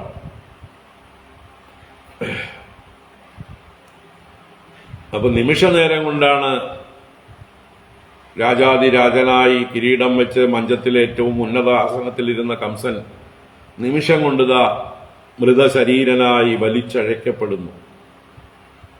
അപ്പോ ജനങ്ങൾ ഹാ ഹാ ഹാ എന്ന് ശബ്ദിച്ചു. അവരുടെ വിഷമവും കാണാൻ കഴിയാത്ത ഒരു അവസ്ഥയും എല്ലാം കൊണ്ടും.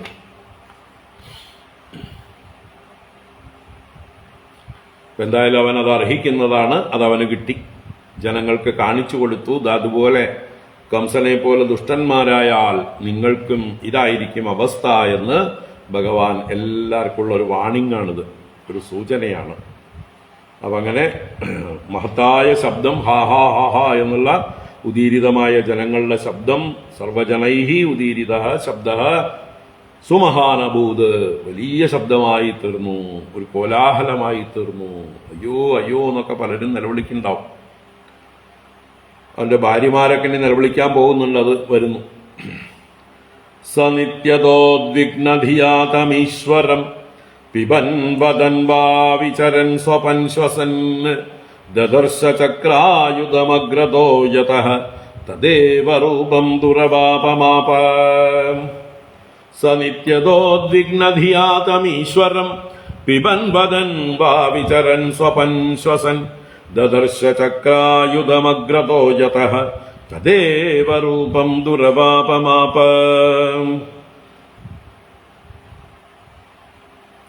അപ്പോ കംസൻ കുറേ കാലമായി ആ ദേവകിയുടെ കല്യാണ സമയം തൊട്ട് ഭയപ്പെട്ടുകൊണ്ടിരിക്കുകയാണ് വിഷ്ണുവിനെ. അത് കഴിഞ്ഞ് ഭഗവാൻ ദേവകി ഗർഭത്തിലുണ്ടായപ്പോൾ കംസൻ കാരാഗ്രഹത്തിൽ കാണാൻ പോയപ്പോൾ കാണാൻ പറ്റാതെ, സഹിക്കാൻ പറ്റാതെ, തേജസ് സഹിക്കാൻ പറ്റാതെ അവിടുന്ന് പിൻവാങ്ങുന്നുണ്ട്. ഇവള് മുമ്പ് ഇങ്ങനെ ആയിരുന്നില്ല, തീർച്ചയായിട്ടും ആ വിഷ്ണു ഇവളുടെ ഗർഭഗതനായിട്ടുണ്ട് എന്നെല്ലാം ഉറപ്പിച്ചുകൊണ്ട് തിരിച്ച് തന്റെ അന്തഃപുരത്തിലേക്ക് പോയിട്ട് അദ്ദേഹത്തിന് ഉറങ്ങാൻ പറ്റിയിട്ടില്ല, ഭക്ഷണം കഴിക്കാൻ പറ്റിയിട്ടില്ല, ഇരിക്കാനോ നടക്കാനോ ഉണ്ണാനോ ഒന്നിനും പറ്റിയിട്ടില്ല. ഓരോ സമയത്തും അല്ലേ എപ്പോഴും ഭഗവാനെ മുമ്പിൽ കണ്ടു എന്നാ പറഞ്ഞത്. എന്ത് ചെയ്യുമ്പോഴും ഭഗവാനെ കണ്ടുകൊണ്ടേയിരുന്നു. അപ്പോ അത് തുടർന്നുകൊണ്ടേയിരുന്നു അദ്ദേഹത്തിന്റെ ഉള്ളില്. എപ്പോഴും ശത്രുവായിട്ടുള്ള വിഷ്ണുവിനെ തന്നെ ചിന്തിച്ച് ചിന്തിച്ച് ആ വിഷ്ണുവിന്റെ രൂപം സ്വപ്നത്തിലൊക്കെ ഇടയ്ക്കിടയ്ക്ക് കാണും. അതാണ് ഇവിടെ പറഞ്ഞ. അപ്പോൾ ഒരു ധ്യാനമായിരുന്നു കംസൻ. കംസൻ ചെയ്ത ഭഗവത് ധ്യാനത്തിന്റെ ഫലമായിട്ട് കംസന് ഭഗവാന്റെ കൈകൊണ്ട് മരണം മാത്രമല്ല സാരൂപ്യമുക്തിയിൽ ലഭിച്ചു എന്നാ പറയുന്നത്. എന്ത് ധ്യാനിക്കുന്നുവോ അതായി തീരും. യദ്ഭാവഃ തദ്ഭവതി, as you think so you become. അല്ലേ? യം യം വാപി സ്മരൻ ദേഹം ത്യജത്യന്തേ യം യം വാപി സ്മരൻ ഭാവം ത്യജത്യന്തേ കളേവരം തം തമേവൈതി കൗന്ദേയ സദാ തദ്ഭാവഭാവിതഃ. ഗീതയിൽ 8-ാം അധ്യായത്തില് ഭഗവാൻ പറഞ്ഞിട്ടുണ്ട്. എന്താ പറഞ്ഞത്? യം യം ഭാവം യം യം വാപി സ്മരൻ ഭാവം, ഏതേത് ഭാവങ്ങളെയാണോ സ്മരിച്ചുകൊണ്ടിരിക്കുന്നത്, എന്നിട്ട് അന്തേ കളയപരം ത്യജതി, അവസാനം ശരീരം ഉപേക്ഷിക്കുന്നത്, തം തം ഏവ ഏതി കൗന്ദേയ, അതേ ഭാവത്തെ തന്നെ പ്രാപിക്കുന്നു അതാത് ആളുകൾ. ഏത് ഭാവത്തെ നിരന്തരം ധ്യാനിച്ചുവോ ആ ഭാവത്തെ പ്രാപിക്കുന്നു. എന്തുകൊണ്ട്? സദാ തദ്ഭാവഭാവിതഃ, സദാ എല്ലായ്പ്പോഴും തദ്ഭാവം, അതേ ഭാവത്തെ ഭാവിച്ചതുകൊണ്ട്. അപ്പൊ as you think so you become, യദ്ഭാവഃ തദ്ഭവതി. ഇവിടെ കംസൻ നിരന്തരം ഭഗവാനെ ചിന്തിച്ചു. ഇപ്പതാ തൊട്ടു മുമ്പ് പോലും ഭഗവാനെ കണ്ടുകൊണ്ട്, അല്ലേ, ആ മല്ലയുദ്ധത്തിലും അത് കഴിഞ്ഞതിന് ശേഷവും തന്റെ മഞ്ചത്തിലേക്ക് പാഞ്ഞു വരുന്ന കൃഷ്ണനെ കണ്ടു. മഞ്ചത്തിൽ നിന്ന് തന്നെ താഴോട്ട് വലിച്ചെറിയുന്ന കൃഷ്ണനെ കണ്ടു. തന്റെ മാറത്ത് വന്ന് പതിക്കുന്ന കൃഷ്ണനെ കണ്ടു. ആ കൃഷ്ണനെ കണ്ടുകൊണ്ട്, കൃഷ്ണനെ തന്നെ ധ്യാനിച്ചുകൊണ്ട് കംസൻ ശരീരം വെടിഞ്ഞത്. അപ്പൊ അതാണ് ഇവിടെ പറയുന്നത്. സഹ നിത്യത ഉദ്വിഗ്നതിയാ തം ഈശ്വരം പിബൻ വദൻ വാ വിചരൻ സ്വപൻ ശ്വസൻ ദദർശ ചക്രായുധമഗ്രതോ യതഃ തദേവ രൂപം ദുരവാപം ആപ.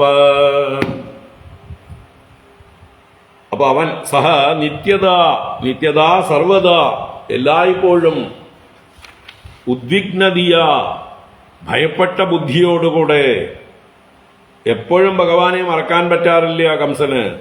ആ ഭയം എന്നുള്ള വികാരം എപ്പോഴും ഉണ്ടായിരുന്നു. അതുകൊണ്ട് തന്നെ ഉറങ്ങാനും പറ്റാറില്ല. ഉറക്കത്തിലെങ്കിലും ഭയം പോകുമെന്ന് പറഞ്ഞാല് ഭയം പോയിട്ട് വേണ്ടി ഉറങ്ങാൻ. അപ്പൊ അങ്ങനെ ഉദ്വിഗ്നതിയാ തം ഈശ്വരം, ആ ഈശ്വരനെ പിബൻ, എന്തെങ്കിലും വെള്ളം കുടിക്കുമ്പോഴും കൂടെ കൃഷ്ണനെ കുടിക്കുന്നുണ്ട്, അല്ലെങ്കിൽ വിഷ്ണുവിനെ കുടിക്കുന്നുണ്ട്. തന്റെ മുമ്പിൽ വിഷ്ണു നിൽക്കുന്നതായിട്ട് തോന്നും, അങ്ങനെയാണ് കുടിക്കുന്നത്. വദൻ, സംസാരിക്കുമ്പോൾ കൂടെ വിഷ്ണു ഉണ്ടായിരുന്നു, തൊട്ടു മുമ്പിൽ വിഷ്ണു നിൽക്കുന്നത് പോലെ. വിചരൻ, സഞ്ചരിക്കുമ്പോഴും, എവിടെ സഞ്ചരിക്കുമ്പോഴും അവിടെ വിഷ്ണു ഉണ്ട് എന്നുള്ള തോന്നലാണ്. സ്വപൻ, ഉറങ്ങുമ്പോഴും. ശ്വസൻ, ശ്വസിക്കുമ്പോഴും. അപ്പോ കായേന വാചാ മനസേന്ദ്രിയർവാ ബുദ്ധ്യാത്മനാവാ പ്രകൃതേ സ്വഭാവാ കരോതി യദ്യത്, എന്തെന്ത് ചെയ്യുന്നുവോ അപ്പോഴെല്ലാം, ഏത് കരണങ്ങളെ കൊണ്ട് എന്ത് ചെയ്യുമ്പോഴും നാരായണ സ്മരണയോടുകൂടിയിട്ടാണ് കംസൻ ചെയ്തത്. നമ്മൾ ശ്രമിക്കുകയാണ്. നാരായണായേതി സമർപ്പയാമി എന്ന് യാന്ത്രികമായിട്ട് നമ്മൾ ചൊല്ലാറുണ്ട്. ശരിക്കും നാരായണന് സമർപ്പിക്കാറുണ്ടോ എന്ന് ചോദിച്ചാൽ സംശയമാണ്. എന്നാൽ കംസൻ അങ്ങനെയല്ല, എല്ലാം നാരായണന് സമർപ്പിച്ചുകൊണ്ട്, നാരായണനെ സ്മരിച്ചുകൊണ്ടാണ് തന്റെ കർമ്മങ്ങളെല്ലാം ചെയ്തത്. പിബൻ വദൻ വാ വിചരൻ സ്വപൻ ശ്വസൻ, എന്ത് ചെയ്യുമ്പോഴും ചക്രായുധം അഗ്രതഃ ദദർശ, ആ ചക്രപാണിയായ ഭഗവാനെ അഗ്രതഃ, തന്റെ മുമ്പിൽ ദദർശ, ദർശിച്ചുകൊണ്ടിരുന്നു. എവിടെ തിരിഞ്ഞാലും ഭഗവാന്റെ രൂപം തെളിയ.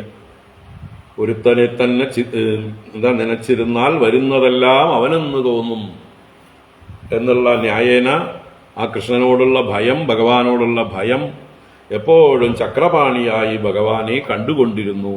എത്ര ഭാഗ്യം ആർക്കാ കിട്ടിയിട്ടുണ്ടാവുക? യോഗികൾക്ക് പോലും സാധ്യമല്ല, അല്ലെ? നിരന്തരം യോഗികൾ ധ്യാനിക്കാൻ ശ്രമിക്കുകയാണ്, പക്ഷെ അവരുടെ മനസ്സ് ബഹിർമുഖമായി ഇങ്ങനെ പോയിക്കൊണ്ടിരിക്കും, മറ്റു വിഷയങ്ങളിലേക്ക് പോയിക്കൊണ്ടിരിക്കും. ഈ കംസന് ഭഗവാനോടുള്ള ദേഷ്യവും ഭയവും കൊണ്ട് ഒരിക്കലും മനസ്സിൽ നിന്ന് പോകുന്നില്ല. അപ്പൊ ആരാ നല്ല ധ്യാനം ചെയ്തത്? കംസനാണ്.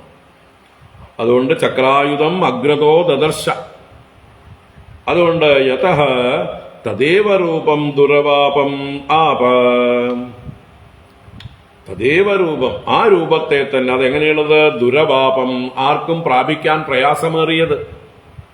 യോഗികളൊക്കെ കഷ്ടപ്പെടുന്നത് ഏതൊരു ഭഗവാന്റെ രൂപത്തെ പ്രാപിക്കാനായിക്കൊണ്ട് ധ്യാനത്തിൽ യോഗികള് ഏകാന്തതയിൽ എത്ര കഷ്ടപ്പാട് അനുഭവിക്കുന്നുണ്ട്, എന്നിട്ടും സാധിക്കുന്നില്ല. പക്ഷേ ഇവന് സുലഭമായിട്ട് സാധിച്ചു. ദുരവാപമായ തദേവ രൂപം ആപ പ്രാപിച്ചു. ഇവിടെ തദേവ രൂപം ആപ എന്ന് പറഞ്ഞാലോ, അവനും ഭഗവാന്റെ രൂപം കിട്ടി. അതിനാണ് സാരൂപ്യം എന്ന് പറയുക. രൂപസ്യ സാദൃശ്യം, സ്വരൂപത. അപ്പൊ കൃഷ്ണനെ പോലെ തന്നെയുള്ള രൂപം അഥവാ വിഷ്ണുവിനെ പോലെയുള്ള രൂപം, ശംഖചക്ര ഗദാപത്മങ്ങളോടുകൂടിയ വിഷ്ണുവിനെയാണ് കംസൻ ഇത്രയും കാലം ധ്യാനിച്ചത്. ദേഷ്യത്തോടെ ഭയത്തോടെയൊക്കെ ആണെങ്കിലും ആ രൂപമാണ് കണ്ടുകൊണ്ടിരുന്നത്. കാരണം താൻ കാലനേമിയായിരുന്ന കാലത്ത് ദേവാസുര യുദ്ധത്തിൽ ആ വിഷ്ണുവാണ് ഗരുഡവാഹനായി വന്ന് തന്നോട് യുദ്ധം ചെയ്ത് തന്നെ വധിച്ചത്. അപ്പൊ ആ വിഷ്ണുവിനെ നേരിൽ കണ്ടിട്ടുണ്ട്, ആ വിഷ്ണുവിന്റെ സ്മരണയുണ്ട്. ആ വിഷ്ണുവിനോടുള്ള പ്രതികാരവും ദേഷ്യവും ഉള്ളിൽ വെച്ചുകൊണ്ട് ഇപ്പൊ ഭയപ്പെട്ടുകൊണ്ട് ആ വിഷ്ണുവിനെ മറക്കാതെ ധ്യാനിച്ചതുകൊണ്ട് ഇപ്പതാ വിഷ്ണു സാരൂപ്യം പ്രാപിച്ചു. സാരൂപ്യമുക്തി എന്ന് പറയുന്ന അവസ്ഥയെ പ്രാപിച്ചു എന്നർത്ഥം. അപ്പോ അവിടെ സാരൂപ്യമുക്തിയിൽ ദ്വൈതഭാവമുണ്ട്. ഇവൻ ഭഗവാനെ തന്നിൽ നിന്ന് അന്യനായിട്ട് ആണ് കണ്ടുകൊണ്ടിരുന്നത്. അതുകൊണ്ടാണല്ലോ ഭയം. ദ്വിതീയാദ്വൈ ഭയം ഭവതി. ഭയം ഉണ്ടാവുന്നത് ദ്വൈതഭാവത്തിൽ നിന്നാണ്, ദ്വിതീയത്തിൽ നിന്നാണ്. അതുകൊണ്ട് ദ്വൈതഭാവമുള്ളത് കൊണ്ട് തന്നെ ഇവൻ സാരൂപ്യമേ കിട്ടിയുള്ളൂ, സായുജ്യം കിട്ടിയില്ല. ഭഗവാനുമായി ഒന്നായി തീർന്നില്ല. ഭഗവാന്റെ പാർഷദനായിട്ട് വൈകുണ്ഠത്തിൽ ഇനി കുറെ കാലം ഭഗവാനെ കണ്ടുകൊണ്ട് ഭഗവാനെ സേവിക്കണം. കുറെ കാലം സേവിച്ചു കഴിയുമ്പോൾ ഭഗവാന്റെ അനുഗ്രഹം കൊണ്ട് ഞാനും ഭഗവാനും ഒന്നാണെന്നുള്ള അറിവ് അവനുണ്ടാകും. അപ്പൊ ഇപ്പൊ തൽക്കാലത്തേക്കുള്ള ഒരു അവസ്ഥയാണ് സാരൂപ്യം. പക്ഷെ അത് അനുകൂലമായിട്ടുള്ള ഭാവമാണ്. എപ്പോഴും ഭഗവാനെ കണ്ടുകൊണ്ട് തന്റെ രൂപം കാണുമ്പോഴും ഭഗവാനെ ഓർത്തുകൊണ്ട് ഭഗവാന്റെ സേവകനായി ഭവിക്കുക, പാർഷദനായി ഭവിക്കുക എന്നൊക്കെ അർത്ഥം. അപ്പൊ തദേവ രൂപം ദുരവാപമാപ. അതേ രൂപത്തെ ക്ലേശമേറിയതാണ് പ്രാപിക്കാൻ, അതിനെ പ്രാപിച്ചു. അങ്ങനെ കംസന് ഗതി കിട്ടി, തൽക്കാലം ശ്രേഷ്ഠമായ അവസ്ഥ കിട്ടി, സാരൂപ്യമുക്തി കിട്ടി. ഇനി അദ്ദേഹം ഭഗവാനെ സേവിച്ച് സേവിച്ച് ഭഗവാനുമായി ഒന്നായി തീരണം. സാരൂപ്യം ഫൈനൽ അല്ല, സാരൂപ്യം ഇന്ററിം. 9ാം ക്ലാസ് പാസ്സായിട്ടേ ഉള്ളൂ, 10ാം ക്ലാസ് ആയില്ല, അല്ലെങ്കിൽ +2 ആയില്ല, അല്ലെങ്കിൽ ഗ്രാജുവേഷൻ ആയില്ല, ഇനിയും കിടക്കണം. ഇപ്പൊ ഒരു സ്റ്റേജ് കടന്നു കിട്ടി, ഒരു കടമ്പ കടന്നു. അപ്പൊ എന്തായാലും സനിത്യദോദ്വിഗ്നധിയാതമീശ്വരം പിബൻ വദൻ വാ വിചരൻ സ്വപൻ ശ്വസൻ ദദർശ ചക്രായുധമഗ്രതോ യതഃ തദേവ രൂപം ദുരവാപമാപ. ഇപ്പൊ ഭഗവാനെ നിരന്തരം പൂജിക്കുന്നവർക്ക് കിട്ടുന്ന ഗതിയാണ് സാരൂപ്യം. ശങ്കരാചാര്യ ശിവാനന്ദ ലഹരിയിൽ സൂചിപ്പിക്കുന്നുണ്ട്, സാരൂപ്യം തവ പൂജനേ ശിവമഹാദേവേദി സംഭാഷണേ എന്ന് പറയുന്ന ആ ശ്ലോകത്തില് സാരൂപ്യം തവ പൂജനേ, ഭഗവാന്റെ പൂജനം കൊണ്ട് കിട്ടുന്നത് സാരൂപ്യം എന്നുള്ള മുക്തിയാണ്. ശിവോ ഭൂത്വാ ശിവം യജേത്, സ്വയം താൻ ശിവനാണെന്ന് ഭാവിച്ചുകൊണ്ട് ശിവനെ പൂജിക്കണം. അപ്പൊ നിരന്തരമായ ഭാവന കൊണ്ട് ശിവരൂപത്തെ പ്രാപിക്കും. എന്നാൽ ഭഗവാനെ വ്യതിരിക്തമല്ലാതെ, തന്നിൽ നിന്ന് ഭിന്നനല്ലാതെ ധ്യാനിക്കുന്നവർക്കാണ് സായുജ്യം. അപ്പോ ഈ ഒരു അവസ്ഥ പ്രാപിച്ചു. എന്തായാലും കുംഭമാസത്തിലെ ശിവരാത്രി ചതുർദശി ദിവസമാണ് ഈ കംസവധം നടന്നിരിക്കുന്നത്. ഭഗവാന്റെ 12ാം വയസ്സ് പ്രാപിക്കുന്ന, 11.5 വയസ്സ് കഴിഞ്ഞിട്ടുള്ള അവസ്ഥ. അടുത്ത ചിങ്ങമാസത്തിൽ അല്ലെങ്കിൽ ശ്രാവണ അഷ്ടമിയാണ് ഭഗവാന് 12 തികയുന്നത്. അതിനു മുമ്പുള്ള ശിവരാത്രിക്കാണ് കംസവധം എന്ന് നോട്ട് ചെയ്യാം. തസ്യാനുജാ ഭ്രാതരോഷ്ടൗ കങ്കന്യഗ്രോതഗാദയഃ അഭ്യദാവന്നഭിക്രുദ്ധോ ഭ്രാതുർനിർവേശകാരിണഃ. തസ്യാനുജാ ഭ്രാതരോഷ്ടൗ കങ്കന്യഗ്രോധഗാദയഃ അഭ്യദാവന്നഭിക്രുദ്ധാഃ ഭ്രാതുഃ നിർവേശകാരിണഃ. തസ്യ അനുജാഃ ഭ്രാതരഃ അഷ്ടൗ. തസ്യ കംസസ്യ അനുജാഹ ഭ്രാതരഹ, ഒപ്പം ജനിച്ച സഹോദരന്മാരുണ്ട്, താഴെ ജനിച്ച സഹോദരന്മാരുണ്ട്. അനുജാഹ എന്ന് പറയുമ്പോൾ അനുജന്മാര്, താഴെയുള്ളവര്.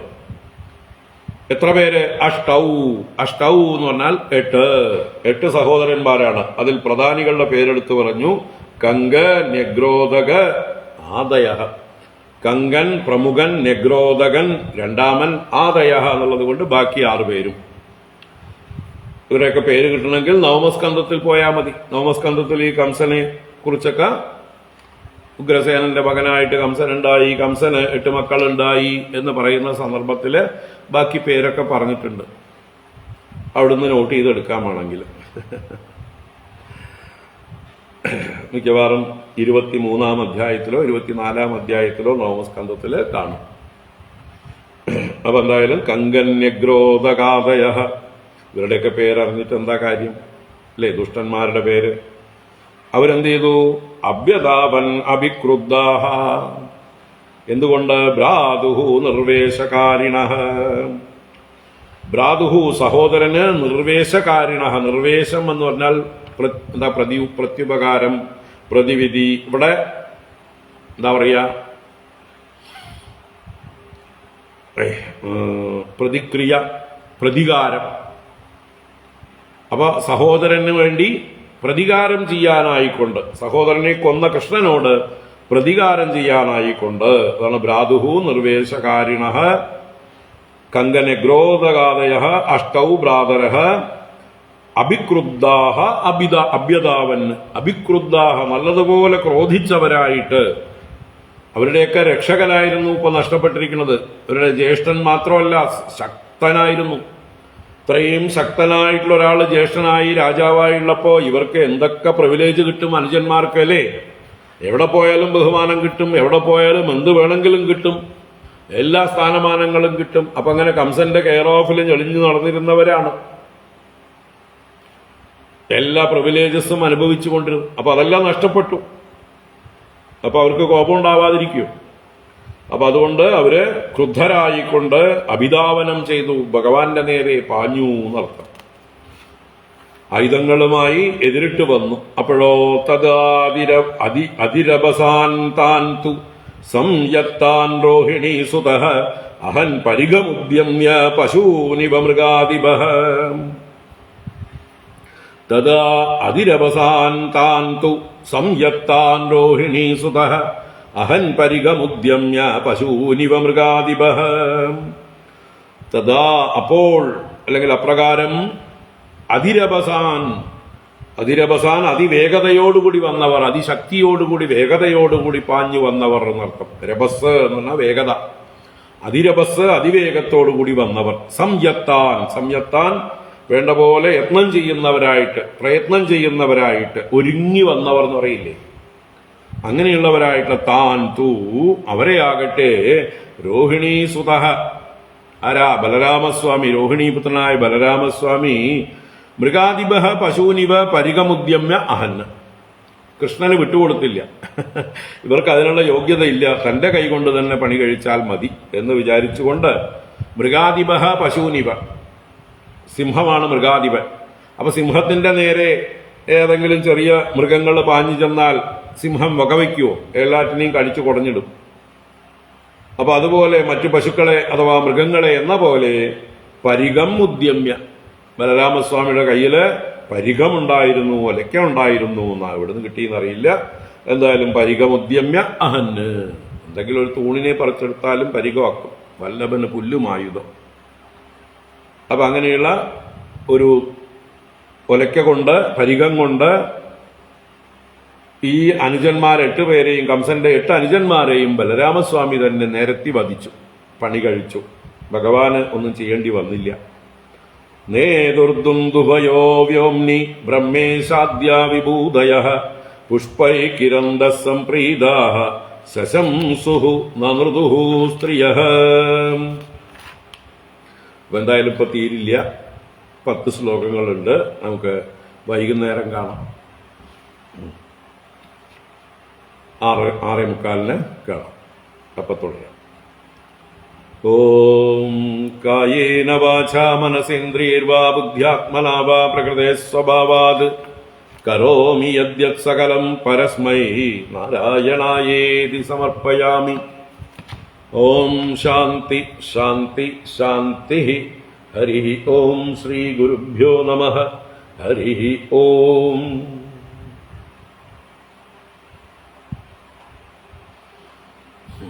വൈകുന്നേരം ബാക്കി കാണാം. നാരായണ. എല്ലാവർക്കും ശുഭദിനം.